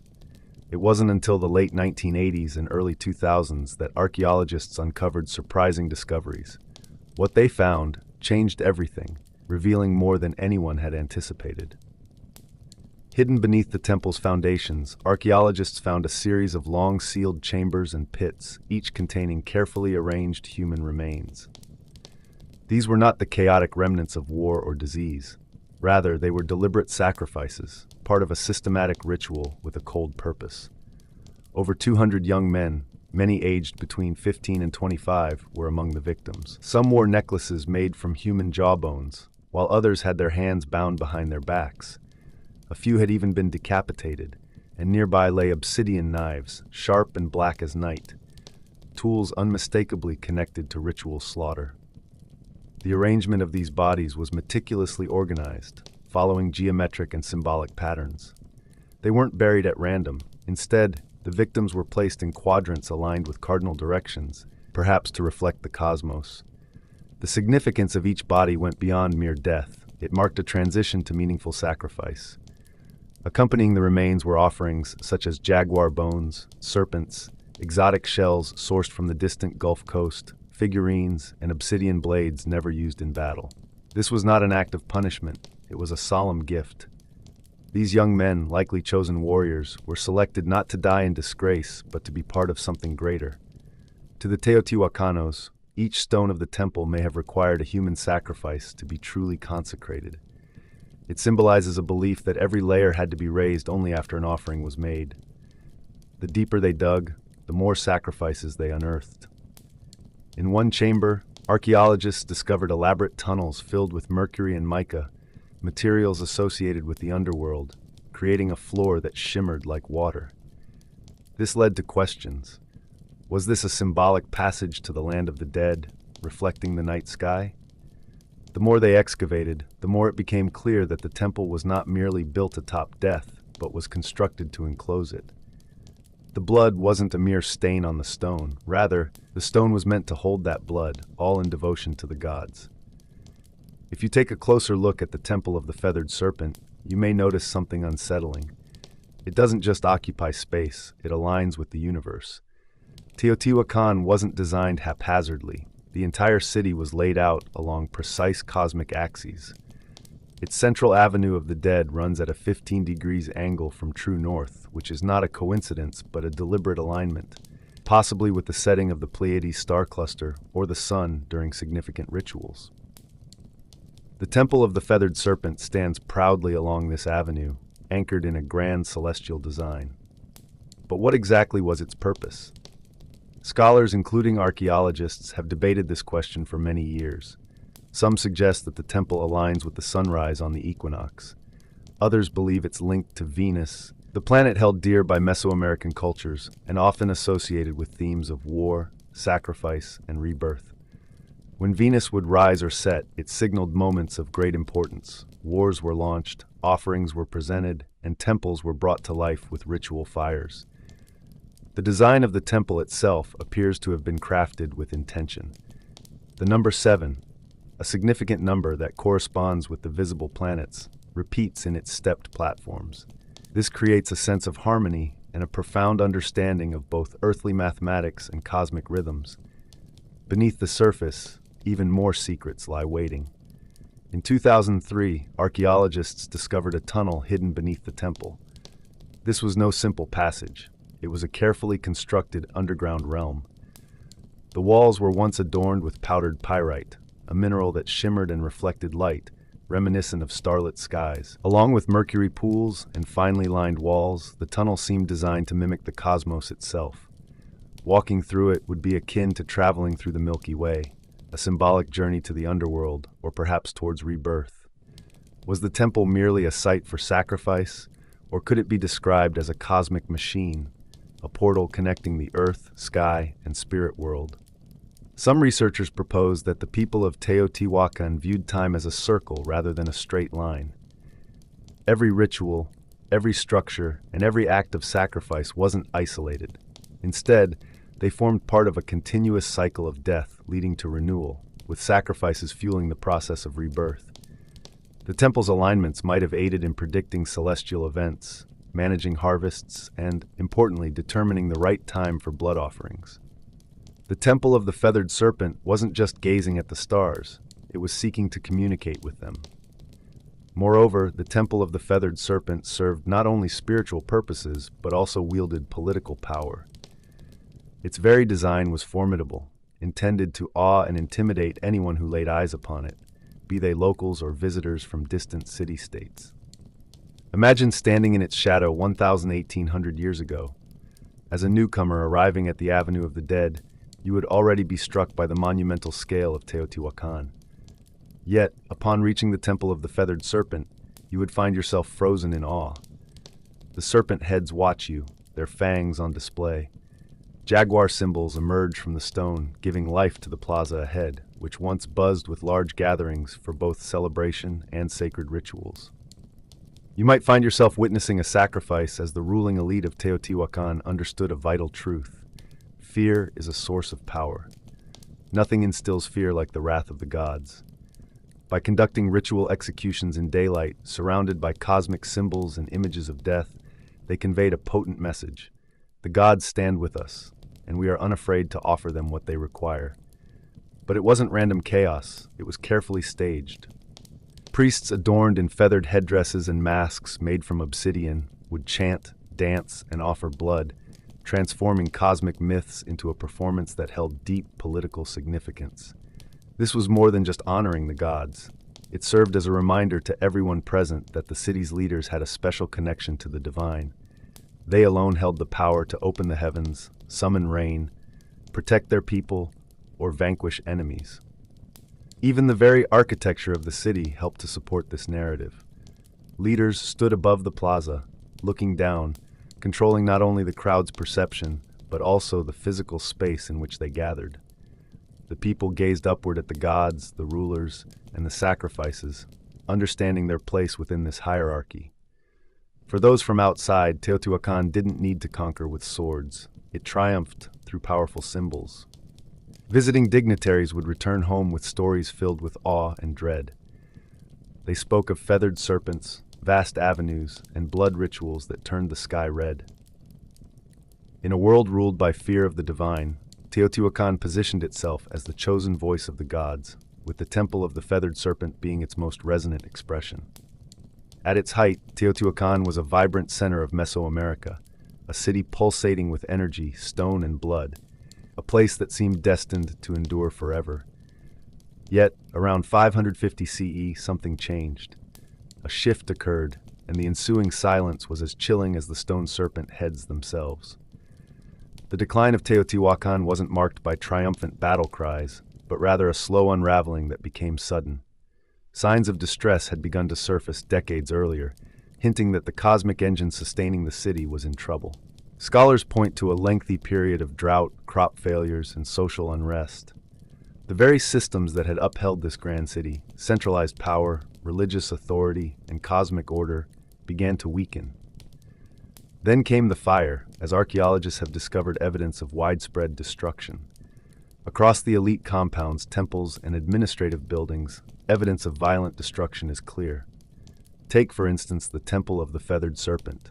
Interestingly, the lower residential areas remained mostly untouched. This destruction wasn't the result of an outside invasion. It appears to have been an uprising or rebellion from within. The very people who once revered the sacrifices held in awe may have turned against their priest-kings. The Temple of the Feathered Serpent, once a powerful symbol of divine authority, was ransacked. Sculptures were marred, fires were ignited, and sacred ritual spaces were desecrated. Then, silence fell over Teotihuacan. It didn't become empty overnight, but it did lose its spirit. Trade networks collapsed, artistic endeavors ceased, and the grand rituals that once filled the air with reverence came to a halt. The ruling elite vanished, and the temple no longer resonated with voices of worship. Yet, while the city faded into obscurity, its legacy endured. Centuries later, the Aztecs arrived in the Valley of Mexico and stumbled upon these ruins. They were struck with awe, believing that gods had constructed this place. They named it Teotihuacan, meaning the place where gods were born, and built their own myths surrounding its pyramids, treating it as sacred ground without knowing who originally built it. To them, the Temple of the Feathered Serpent was not simply a ruin, but a relic of divine truth. However, it's ironic that this powerful city, once built on principles of cosmic order and sacrifice, disappeared without a written record or final documentation. All that remained were stones and lingering questions. It seemed the gods had fallen silent. For over 1,000 years, the Temple of the Feathered Serpent lay hidden beneath layers of dust and volcanic ash, wrapped in silence. Locals chose to avoid it, farming around its site while the world forgot its existence, until the dawn of modern archaeology began to unearth the secrets buried within. In the early 20th century, Mexican archaeologists began excavating Teotihuacan and uncovered astonishing findings, a meticulously constructed city far older than the Aztecs. But it wasn't until the 1980s and 2000s that the temple began to reveal its most intimate and chilling truths. A dramatic discovery in 2011 unveiled a sealed tunnel beneath the Temple of the Feathered Serpent, intentionally closed nearly 1,800 years before, as if to. After years of digging, scientists uncovered a remarkable corridor. This space, almost like a mysterious underworld, was lined with pyrite, reflecting the sparkle of a starry sky. Inside, they found pools of liquid mercury and an array of ritual objects: jade statues, rubber balls, obsidian blades, and carved wooden masks. It felt less like a tomb and more like a message waiting to be understood. You might wonder why the ancient creators invested so much effort in this structure. What were they attempting to preserve or conceal? Some experts think it might have played a role in initiation rituals, while others propose that it symbolized the act of creation, a mythical womb where gods were born, kings were forged, and a balance between humanity and the cosmos was established. Initially viewed as toxic, the mercury could also represent water, embodying the fluid barrier between different realms. Amid the shiny artifacts, one thing stood out. The feathered serpent wasn't merely a myth. It echoed through murals, carvings, and the very design of the temple. Instead of vanishing, it had coiled inward, embedding itself deep within the city's essence, waiting to be rediscovered. Each excavation, whether it revealed a jawbone or a shimmering ornament, brings us closer to a message, not conveyed through words, but through the very fabric of stone, sacrifice, and shadow. While modern science has provided tools like X-rays, drones, and ground-penetrating radar, the temple still holds back many secrets. Today, the Temple of the Feathered Serpent serves as a haunting reminder, not just of a long-lost civilization, but of a worldview where power, the cosmos, and death were intricately intertwined. Tourists take pictures and children rush past the stone serpent heads, often unaware that the soil beneath them holds countless untold stories and over 200 recognized human sacrifices. Yet the temple persists. Its legacy stretches beyond architecture. It touches on psychological, spiritual, and cultural dimensions. The feathered serpent, a fascinating blend of sky and earth, continued to evolve through time. The Toltecs embraced him, and later the Aztecs reimagined him as Quetzalcoatl, where his story took on a gentler tone, as a bringer of knowledge, a deity who wept for humanity, and one who pledged to return. This evolution of the serpent god illustrates how myths don't simply fade away, they adapt and transform. Even in contemporary Mexico, traces of the feathered serpent can still be found, reminding us of the enduring power of stories. In the world of art, murals, literature, and national identity, the temple's image has surfaced in various forms, appearing on coins, stamps, and even government buildings. It stands as a symbol not only of the intricate brilliance of pre-Columbian culture, but also of the vast spiritual realms that once thrived throughout Mesoamerica. Yet, there's another side to this story, one that is less visible and perhaps more challenging to confront. The Temple of the Feathered Serpent compels us to consider the cost of our beliefs. It raises tough questions. How far will people go to feel a connection to something divine? What occurs when the lines between power and religion blur? Can beauty coexist with elements of fear? In many ways, the temple transcends its role as a mere historical site. It acts as a mirror, reflecting our own complex nature. It reveals our fascination with life beyond death, our quest for meaning, and our ability to create stunning monuments, even when they are marked by shadows of violence. The legacy of the temple reminds us that greatness often has its darker aspects, that civilizations can reach extraordinary heights while concealing their truths beneath the surface. Perhaps this is why we continually return, not merely as visitors but as seekers of understanding. Deep down we sense that the serpent is still observing, not with malice, but as a reminder of who we once were and who we might still become. Long before we expressed ourselves through written words, we communicated in rhythm. Over tens of thousands of years ago, even before language took shape, early humans began crafting what we can describe as sound infused with purpose. It wasn't speech or melody, it was rhythm. The sound of a hand striking hollow bark, a stick tapping against stone, a foot pounding the earth in unison. These simple actions were born out of a magical need to express connections. Evidence from anthropologists reveals that primitive percussion instruments date back over 30,000 years. These instruments, likely crafted from natural materials like hollowed tree trunks, gourds, and stretched animal hides, weren't elaborate or long-lasting, but served significant roles in their communities. Imagine a tribe dispersed within a dense forest. One beat from a distant drum could alert them to impending danger, mark the start of a celebration, or signal that the gods were attentive. These early drums were more than mere tools. They were extensions of the human experience, resonating like a heartbeat at the core of social connection. The pulse of a drum can resonate across vast distances, much like a heartbeat felt throughout a valley. Drumming isn't merely something to observe or listen to. It's an experience meant to be shared. Imagine gathering around a fire, under a starlit sky, or within a cave where the echoes make the very air come alive. These ancient rhythms allow us to express emotions, joy, grief, warnings, and hope, not through words or symbols, but through sound patterns that connect us deeply.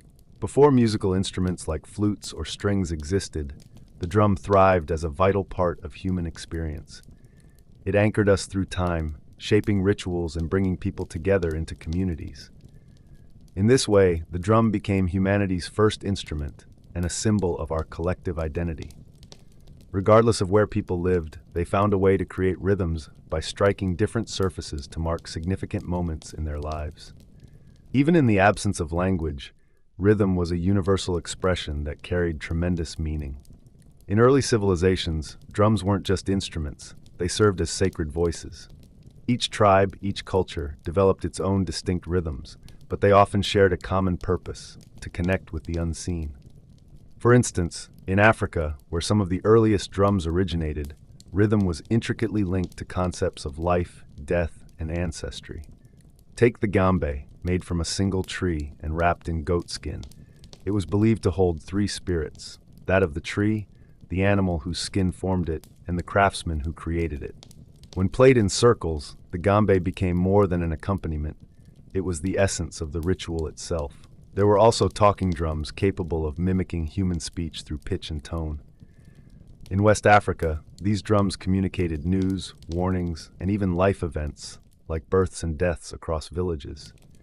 Long before telephones were invented, people were already using drums to send messages through their landscapes.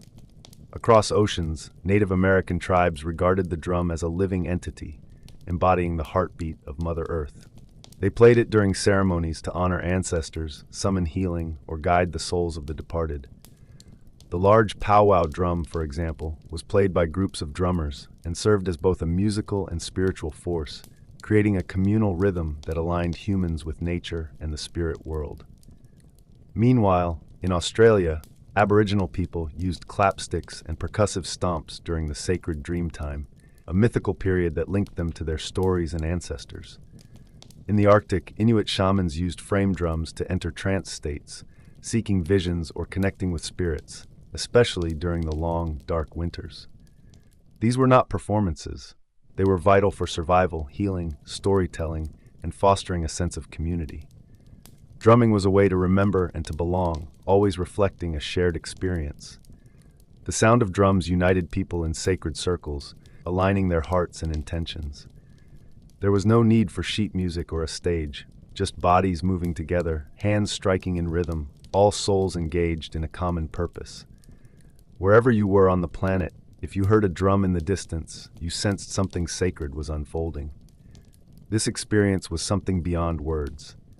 The drum has had a significant role throughout human history, from sacred circles to battlefields. It carries messages, sometimes bringing comfort and at other times issuing commands. As societies evolved, these instruments adapted, transforming into tools for control, instruments of order, and even weapons of fear. Consider the early armies. They didn't have radios or megaphones. They had drums. In ancient China, large drums called bo were struck to coordinate troops across vast distances.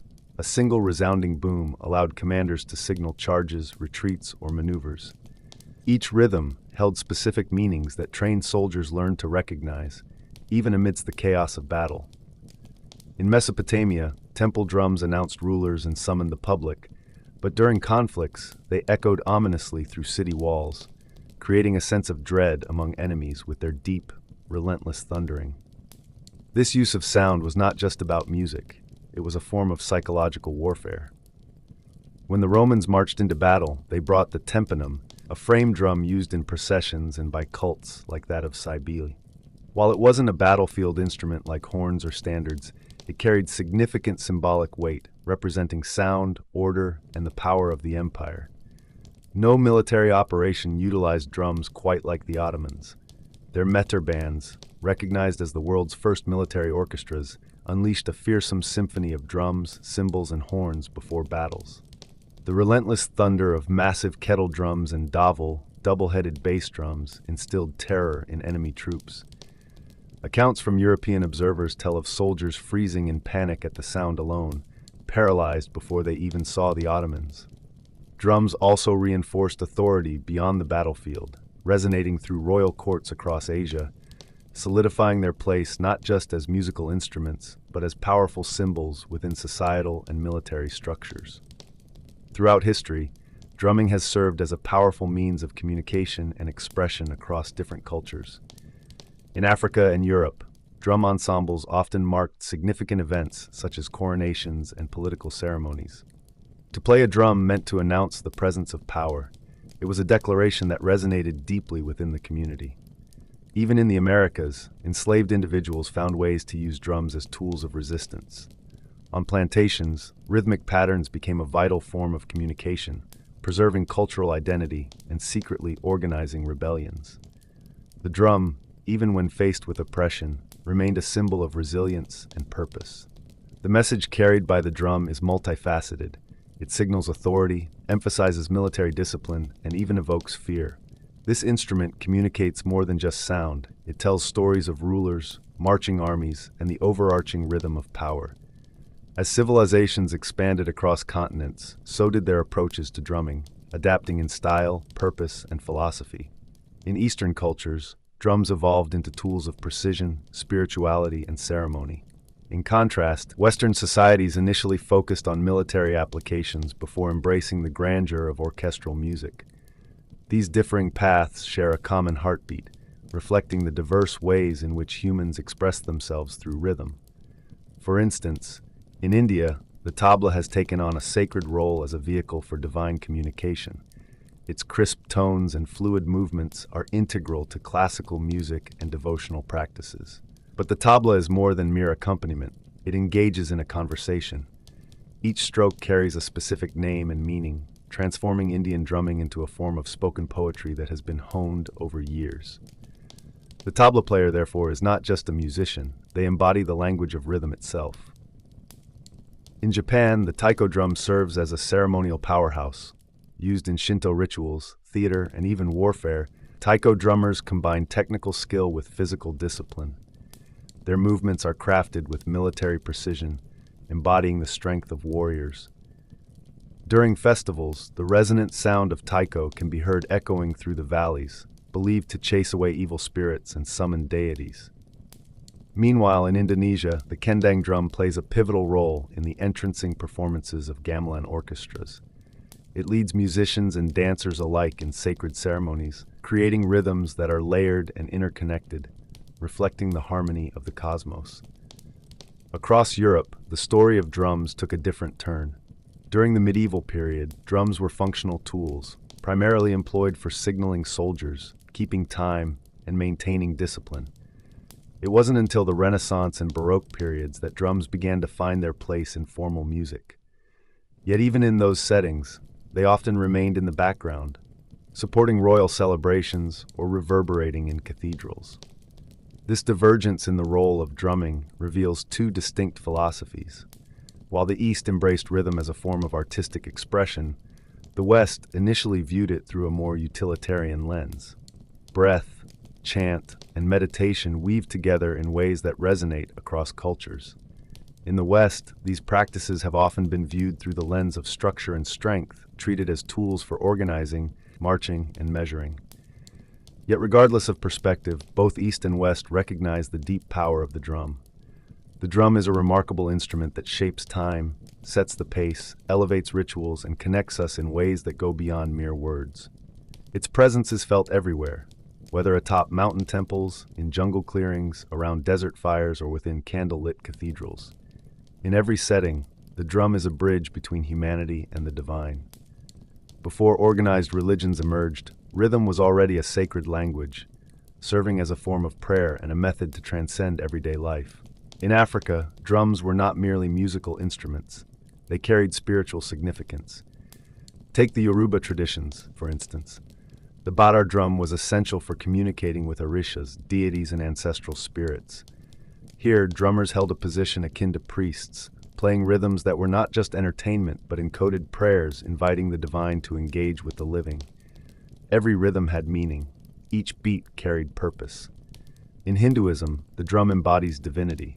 Consider Shiva, who dances the cosmic dance of creation and destruction while holding the damaru, a small hourglass-shaped drum. Its beats symbolize the very pulse of the universe. This journey from silence to sound, from emptiness to form, reflects a divine heartbeat. In Buddhism, the ritual frame drum plays a crucial role during chants and meditation. Its soft, deliberate strikes help guide both breath and awareness, acting almost like a metronome for the soul. This rhythm isn't loud or forceful. It gently nudges practitioners to return to the present moment. Looking to the Americas, indigenous tribes incorporate drums in vision quests, sweat lodges, and healing ceremonies. The steady beat mimics the comforting rhythm of the womb, aiding participants in entering trance states or connecting with their ancestors. In these sacred moments, the drum transcends mere accompaniment. It becomes prayer itself. Even within Christianity, where rhythm might traditionally be more subdued, the drum has carved out a sacred space. In gospel traditions, especially within African American churches, drums serve as powerful instruments of praise, providing a heartbeat behind voices raised in devotion. They capture themes of struggle, hope, and the divine rhythm that courses through every life. No matter the faith, the ritual, or the deity called upon, the drum has always played a vital role in our collective spiritual experience. Isn't it fascinating how a simple instrument can carry such profound meaning across different cultures and practices?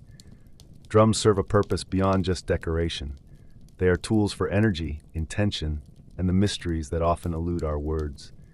When language falls short in expressing worship, rhythm takes over, and the divine remains attentive. For thousands of years, drums were simple, solitary instruments, one body, one sound, one aim. However, during the industrial age, something remarkable changed. In factories, along the streets, and in music venues, percussion was transformed. By the early 20th century, multiple drums had ceased to be scattered across a stage. Instead, they joined forces, creating something completely new, the drum kit. This innovation was born out of necessity.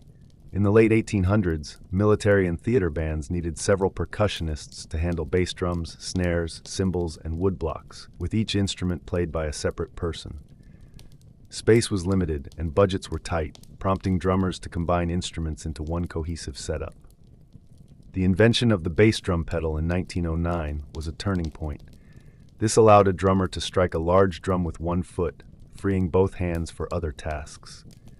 The idea gained momentum, and over the following decades, drummers added hi-hats, toms, cowbells, and ride cymbals, resulting in a setup that could replicate an entire percussion section while seated. More than just a collection of gear, this configuration became a drummer's throne. Then came the jazz era. In the smoky clubs and underground dance halls of New Orleans and Chicago, the drum kit came alive. Jazz drummers did more than maintain rhythm. They used the kit as an instrument of expression, incorporating syncopation, swing, and nuance. Icons like Gene Krupa and Buddy Rich transformed the drum set into a leading voice, where rhythm became a form of storytelling. As jazz evolved into rock, the drum kit became louder, larger, and more powerful. The 1960s and 70s witnessed an expansion of drum kits, featuring multiple toms, splash cymbals, and double bass pedals. Drummers such as John Bonham, Neil Peart, and Keith Moon challenged the limits of endurance and creativity, elevating their role from the background to that of a driving force. Today, the drum kit is a vital part of music around the globe. From gospel churches to EDM stages, and from punk garages to international tours, it remains indispensable. Even as digital kits and drum machines emerge, the tangible experience of a live drum kit, the sticks, the skins, the sweat, cannot be replicated. It stands as a symbol of modern rhythm, a blend of tradition and innovation, where a single drummer can communicate with multiple voices. Across the world, rhythms resonate in countless dialects, just like the drums that create them. Across different cultures, drums have taken on many forms, each one with its own unique identity, sound, and purpose. These instruments are more than just tools for making music. They are cultural symbols, crafted from local materials and shaped by local artisans, capturing the rhythms of daily life. In West Africa, the jazz serves as the heartbeat of community gatherings, communicating through sharp slaps and deep bass tones that tell stories and spark spontaneous conversations. Alongside it, the dondon provides a steady pulse, acting as a rhythmic anchor for dancers. In this part of Africa, a drum ensemble becomes a dialogue, a connection between the spirits, ancestors, and the living. Moving to the Middle East, we find the dabuka, a goblet-shaped drum made from clay or metal. Its crisp, fast-paced rhythms are crucial for belly dancing and classical Arabic music, requiring precision from the player and inspiring movement from listeners. In the Caribbean and Latin America, the story shifts. Here, drums speak of resilience and blend cultures. Instruments like the conga, bongo, and timbre showcase the fusion of African, indigenous, and Spanish influences. In Cuba, the sacred ba drums play a vital role in Santeria rituals, each drum conveying a divine language linked to the orishas. Meanwhile, in Brazil, the booming sounds of the sero and cuica energize samba parades, infusing joy into celebrations, protests, and prayers. In India, the mridangam and tabla are prominent in classical music, one from the south and the other from the north. These drums are meticulously tuned to specific pitches, with every finger movement and stroke reflecting centuries of tradition and expertise. Then there's the frame drum, one of humanity's oldest instruments, appearing in forms as varied as the Persian daf and the Irish bodhran. Whether used in shamanic ceremonies or folk ensembles, this drum highlights that even simplicity can hold deep significance. What connects all these drums is their purpose. Whether they guide dance, facilitate healing rituals, or fuel revolutions, each drum embodies the spirit of its people. Their rhythms convey geography, history, and identity. The global drum family is not only diverse, it is universal. No matter where you find yourself, the earth resonates with rhythm. As the 20th century came to a close, the sound of drums began to evolve, not in rhythm, but in texture. The hands that once held wooden sticks and felt the sweat of play started to embrace the world of the programmable. Let's explore the world of digital drums and how they have evolved over the years. The journey began back in the 1970s with the introduction of early drum machines. Devices like the Rhythmicon and the Roland CR78 employed analog circuits to create basic beats. Initially, the sound these machines produced was quite robotic and a bit awkward, yet musicians recognized a unique opportunity. They could achieve consistency, control, and an infinite range of possibilities. Then came a game changer. In 1980, Roland introduced the TR-808 drum machine. This device became legendary for its deep, booming kick and sharp snare sounds, which helped define entire musical genres. Styles like hip-hop, techno, electro, and trap all drew inspiration from its synthetic beats. It shifted the focus from merely imitating acoustic drums to exploring entirely new sonic territories. As digital audio technology advanced, so did the tools available to musicians. Electronic drum kits, such as the Roland V drums, enabled drummers to play naturally while accessing thousands of sampled or synthesized sounds. This innovation allowed artists to rehearse quietly, record without the need for microphones, and change their drum setups with the simple push of a button. With the rise of computers, digital audio workstations like Ableton, FL Studio, and Logic became widely accessible. Now anyone with a laptop could craft intricate rhythms, layering kicks, snares, hi-hats, and deep bass into expansive soundscapes. Finger drumming on MIDI pads even emerged as an artistic expression in itself. Some worried that this transformation would spell the end for traditional drumming, fearing that the warmth and human touch would be lost to cold precision. However, this didn't happen. Instead, a blend of the old and new came to life. Acoustic drummers began to combine triggers and samples with acoustic kits, while producers mixed live drums with digital beats. The fusion of organic and synthetic elements found a harmonious rhythm. Rather than overshadowing the past, digital drums have reimagined it. Today, a single person in a bedroom can create rhythms that once required full orchestras. Ancient grooves from Africa, Asia, and the Americas can be sampled and transformed, giving rise to vibrant soundscapes on modern dance floors. Although the tools have evolved, the purpose remains unchanged: to move bodies, to shape time, and to make silence resonate. Across history, through every empire and technological advancement, one truth endures: the drum is our oldest and most enduring voice. From ancient gatherings around fires to today's concert halls and digital dance floors, the drum's significance extends beyond music. It represents connection, a bond that transcends time and space. Our connection to each other and to something greater is constant. It's like a heartbeat that unites us all. This isn't just a figurative sense, it's literal. From the moment we're in the womb, we hear the steady rhythm of our mother's heart. It feels safe and alive. As we grow, we find ourselves chasing that rhythm throughout our lives.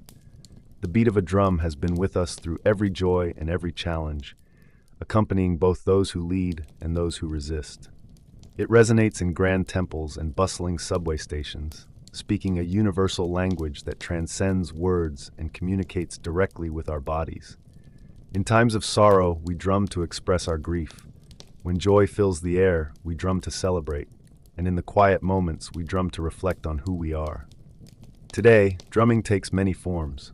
On busy city streets, you might hear handpan musicians creating fresh, melodic rhythms. Indigenous communities are working hard to keep their traditional drumming alive, and stadium drummers ignite crowds with a collective energy. Children often create joyful music by banging pots and pans. Even technology is getting in on the rhythm, as artificial intelligence learns to create beats.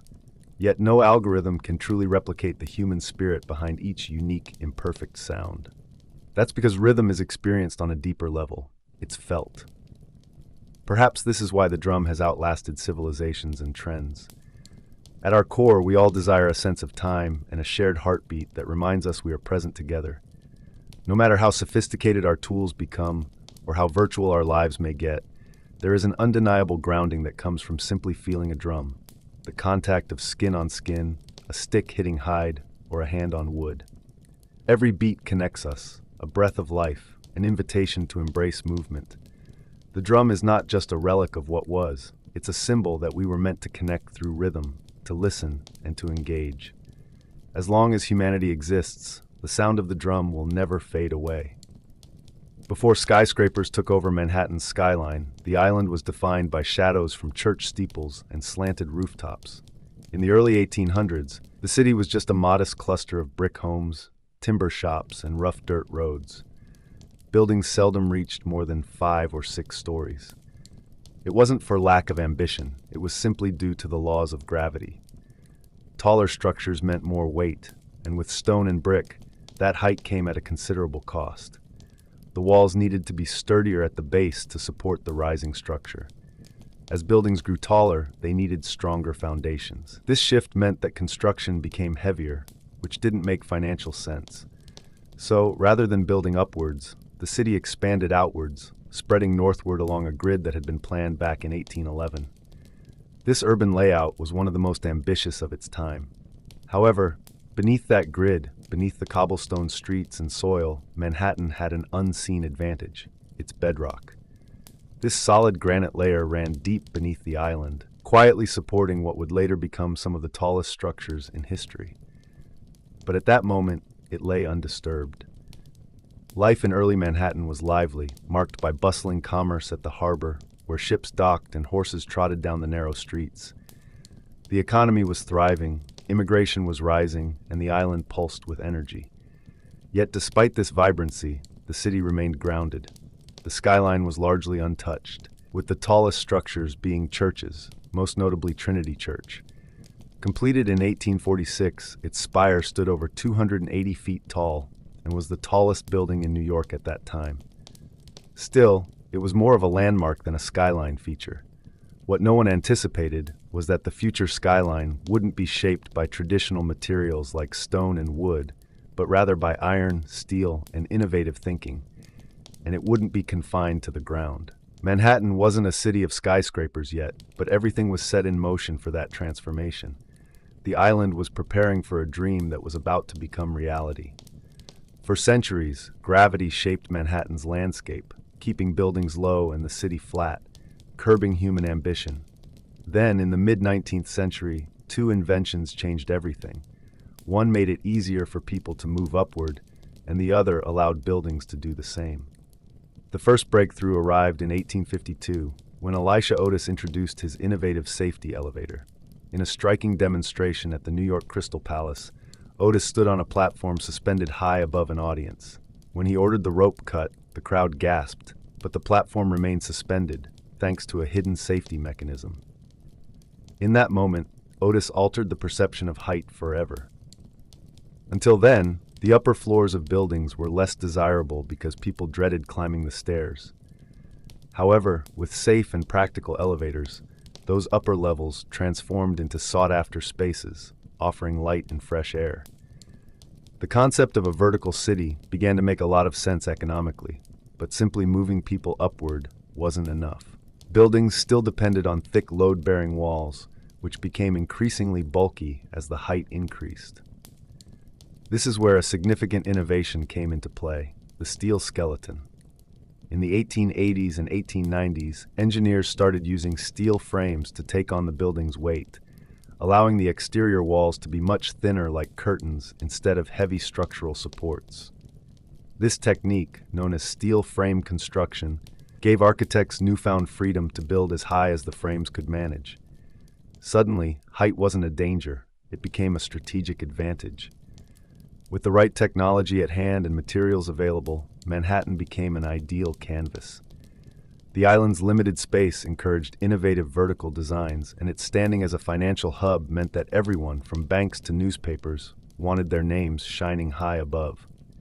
The elevator made the sky reachable, while the steel skeleton made it possible to build into the clouds. Together, they transformed not only architecture but also changed the image of a city entirely. With this shift in thinking, the race to build taller began. New York City was no longer satisfied with spreading out. It aimed to reach the skies.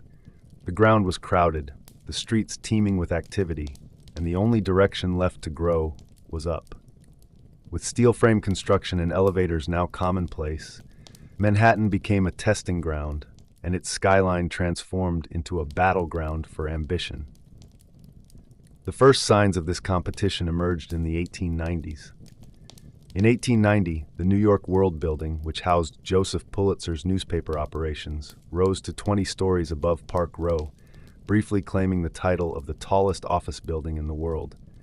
Not to be outdone, the Park Row building came next in 1899, reaching 391 feet. Each new tower was more than just a statement of wealth. It was a bold declaration of vision. To build higher was to proclaim, "We are the future." Before long, the skyline began to sprout with these towering steel giants. The Singer Building, completed in 1908, soared to 612 feet, becoming the tallest building in the world. It was even the first structure to eclipse the height of the spire of Trinity Church, which had held that record for over half a century.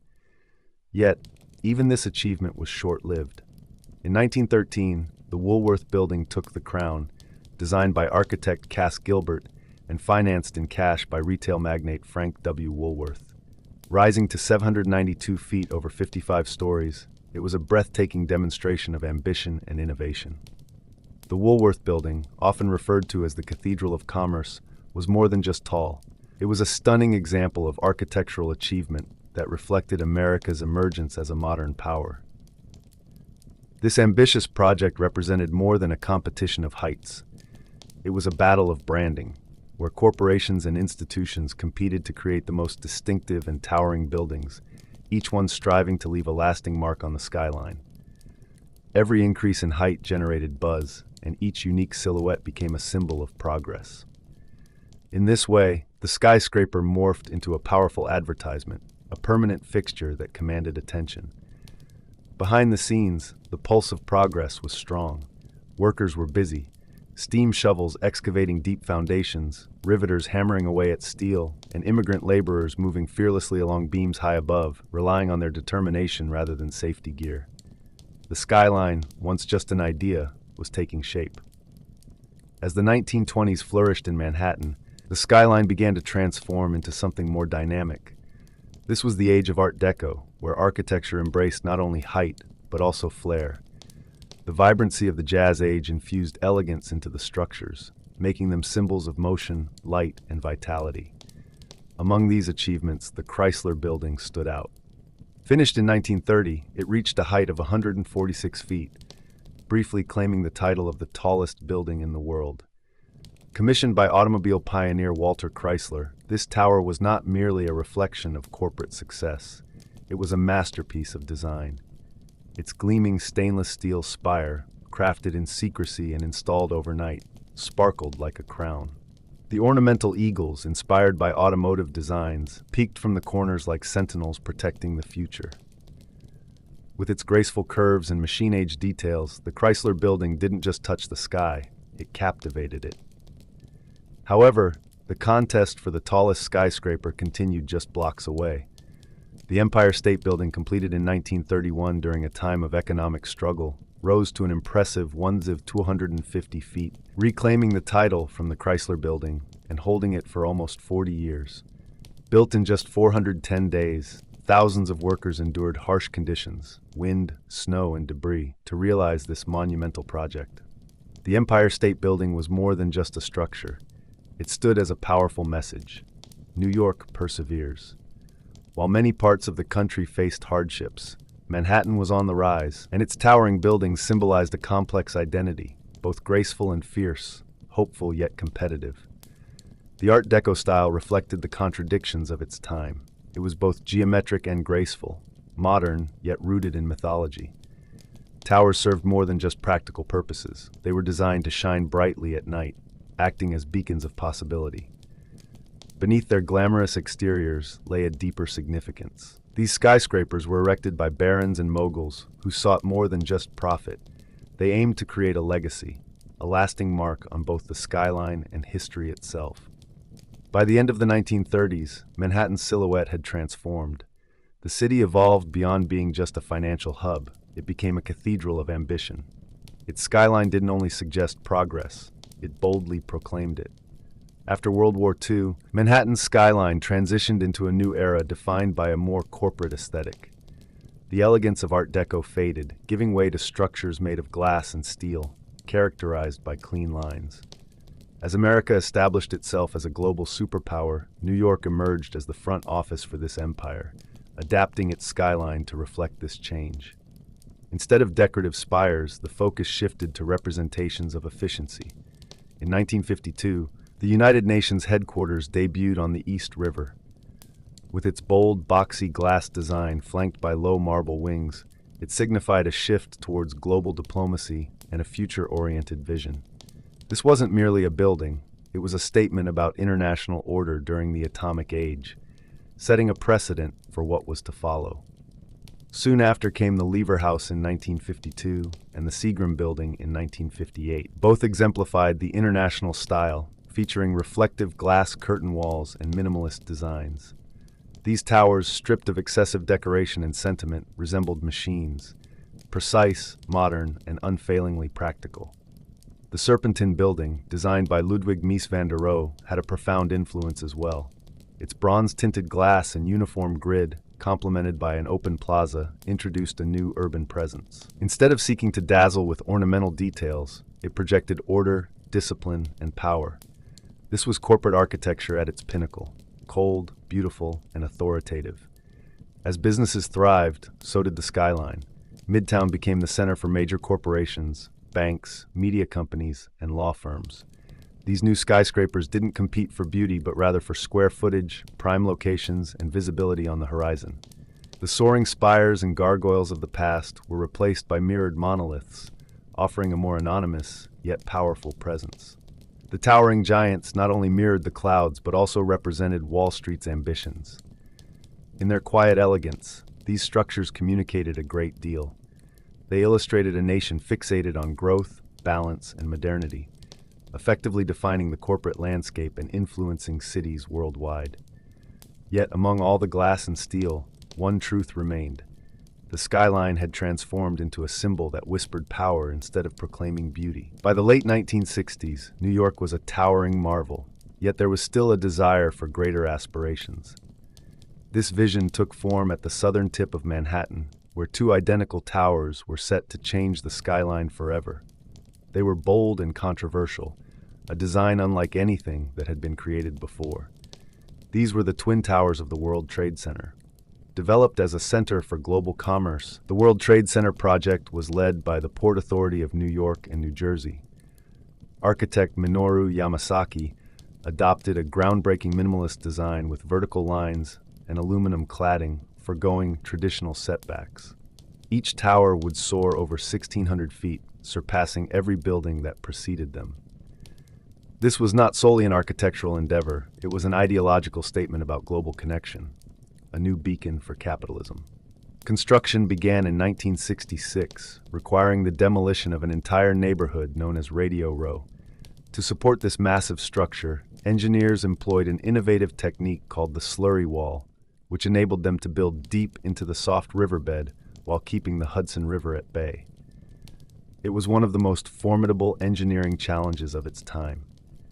When the Twin Towers were completed in 1973, they did not receive universal acclaim. Some critics viewed them as sterile or boxy, while others lamented the loss of the ornate towers that had previously defined the skyline. Nevertheless, for many, the towers exuded an undeniable presence, bold, confident, and commanding. They did not sway with the wind like the Chrysler Building, nor did they taper like the Empire State. Instead, they stood as steadfast pillars of certainty and scale. More than mere structures, the World Trade Center emerged as an international symbol of business, unity, and American strength. Visitors flocked from around the globe to its observation decks, dined at windows on the world, or simply gazed in awe from the plaza below. For nearly 30 years, the Twin Towers dominated Lower Manhattan, anchoring the skyline with their striking symmetry. While other cities rose to impressive heights with their skyscrapers, none had the same iconic presence as the Twin Towers of Lower Manhattan. For many years, these towers defined the skyline, standing tall as symbols of commerce, modernity, and ambition. However, everything changed on the morning of September 11, 2001. In a matter of hours, the World Trade Center collapsed, engulfed in violence and smoke. The loss was unimaginable. Thousands of lives were taken, and these monumental structures, once a beacon for New York, were reduced to rubble. The attack reached beyond just physical destruction. It was an assault on the ideals those towers represented. People from all corners of the world recognized the Twin Towers as shorthand for New York itself. Their absence from the skyline left a void, one that felt deeply unsettling. In the aftermath, Lower Manhattan became a place of mourning, open and raw. The vibrant energy that once filled this area was replaced by a haunting silence. It was the first time in a century that the city, known for its relentless pace and forward momentum, paused to reflect on its grief. Yet, amid this sorrow, the spirit of New York endured. Brave steelworkers, firefighters, police officers, and volunteers united not to build, but to recover. They cleared the rubble and honored the lives lost in that tragic day. The clang of steel was replaced by a solemn silence, marking a collective moment of reflection shared by all. As time passed, discussions about rebuilding began. What should replace the Twin Towers? Would a new structure honor the memories without overshadowing the loss? For years, the emptiness remained a poignant reminder of what had been lost. That area transformed into sacred ground, representing both memory and mourning. Gradually, however, plans for a new structure emerged. Designs were sketched out, and cranes returned to the site. This endeavor was not about erasing the tragedy, but rather about creating something new that could stand alongside it. The skyline, once just a sign of power and ambition, had evolved into a memorial. It became a silhouette reflecting both triumph and loss, forever reshaped by the events of that fateful day. The story wasn't finished. After the devastation, a city known for its speed, ambition, and movement paused, not to give up, but to reimagine itself. Rebuilding the Manhattan skyline after 9/11 was more than just about architecture. It was about identity. What would fill the space where the Twin Towers once stood? The answers came gradually. In 2003, architect Daniel Libeskind's design was chosen for the new World Trade Center site. It wasn't solely focused on how tall the buildings would be. It was about healing, memory, and renewal. The plan integrated commercial spaces with public memorials, parks, transportation, and light. It was not a mere restoration of the past, but a bold vision for what could be. Central to this vision was One World Trade Center, originally named the Freedom Tower. It rose from the northwest corner of Ground Zero, becoming the tallest building in the Western Hemisphere at 1,776 feet, a height deliberately chosen to resonate with the year of America's independence. However, this tower was not just a symbol of patriotism. It represented resilience and the determination to rise again despite the losses. Construction began in 2006, and in 2014, One World Trade Center opened its doors. Clad in gleaming glass, it stood like a crystal obelisk, offering something fresh rather than trying to replicate the past. The building reflects its surroundings, changing its appearance with the sky, glowing, darkening, or seemingly vanishing depending on the light. It conveys a presence that is significant yet unobtrusive. Next to it, the 9/11 Memorial, opened in 2011, features two deep voids where the original towers once stood. Each void is marked by a continuous waterfall and bears the names of those who lost their lives, making it more than just part of the skyline. It embodies the city's spirit. Over the years, other towers rose, 3WTC, 4WTC, and 7WTC, each sleek, modern, and purposeful. Together, they signify not only a city rebuilt, but a city transformed. New York didn't merely replace what was lost, it evolved, honoring the past while focusing on the future. In this process, it reminded the world of a powerful truth. A city can be brought down, but it will always rise again. Today, the Manhattan skyline is more than just a collection of buildings. It's a vibrant symbol of ambition, resilience, and the American dream. There's no other skyline like it in the world. It holds tremendous weight and is deeply etched into pop culture and collective memory. You can sketch it, and it instantly evokes countless stories. In just a few lines, people can recognize the essence of a story that's both rich and profound. It is a narrative about bold engineers and daring ironworkers, as well as architects who dared to dream of towering structures that stretch high into the clouds. It also includes the stories of immigrants who journeyed across oceans to contribute to this grand vision. This story embodies themes of risk, reward, and reinvention, reflecting the ever-changing nature of New York City itself. The skyline of New York is a work perpetually in progress, and it will never truly be finished. It is a living entity that continuously evolves. In recent times, the skyline has reached new heights, but not in Lower Manhattan. Instead, the focus has shifted uptown. Located along Billionaire's Row, you'll find slender residential towers like 432 Park Avenue, Central Park Tower, and 111 West 57th Street. These skyscrapers, tall and narrow, cater to the ultra-wealthy and showcase remarkable feats of engineering. Some critics view them as symbols of inequality, while others see them as representations of modern ambition. In Hudson Yards, a new neighborhood has emerged, complete with shiny glass towers, public art, and corporate offices, all built where rail yards once existed. The skyline is now extending westward, adapting to the changing demands and aspirations of the city. Yet in the midst of this growth, the skyline honors its history. The Empire State Building shines brightly at night, the Chrysler Building catches the morning light, and One World Trade Center stands as a powerful symbol of resilience. The skyline serves as a living memory, reminding us of what has come before even as it reaches for the future. More than any monument or statue, it is the skyline that defines New York, both in its physical appearance and its broader significance. It is a testament to a place where humanity has continually dared to reach for the skies, overcoming booms, busts, wars, and personal struggles. This city of millions is reflected in its steel and glass, marking not just the edges of the city, but the beginning of dreams. In Manhattan, the sky has never been the limit. It's merely the next level to aspire to.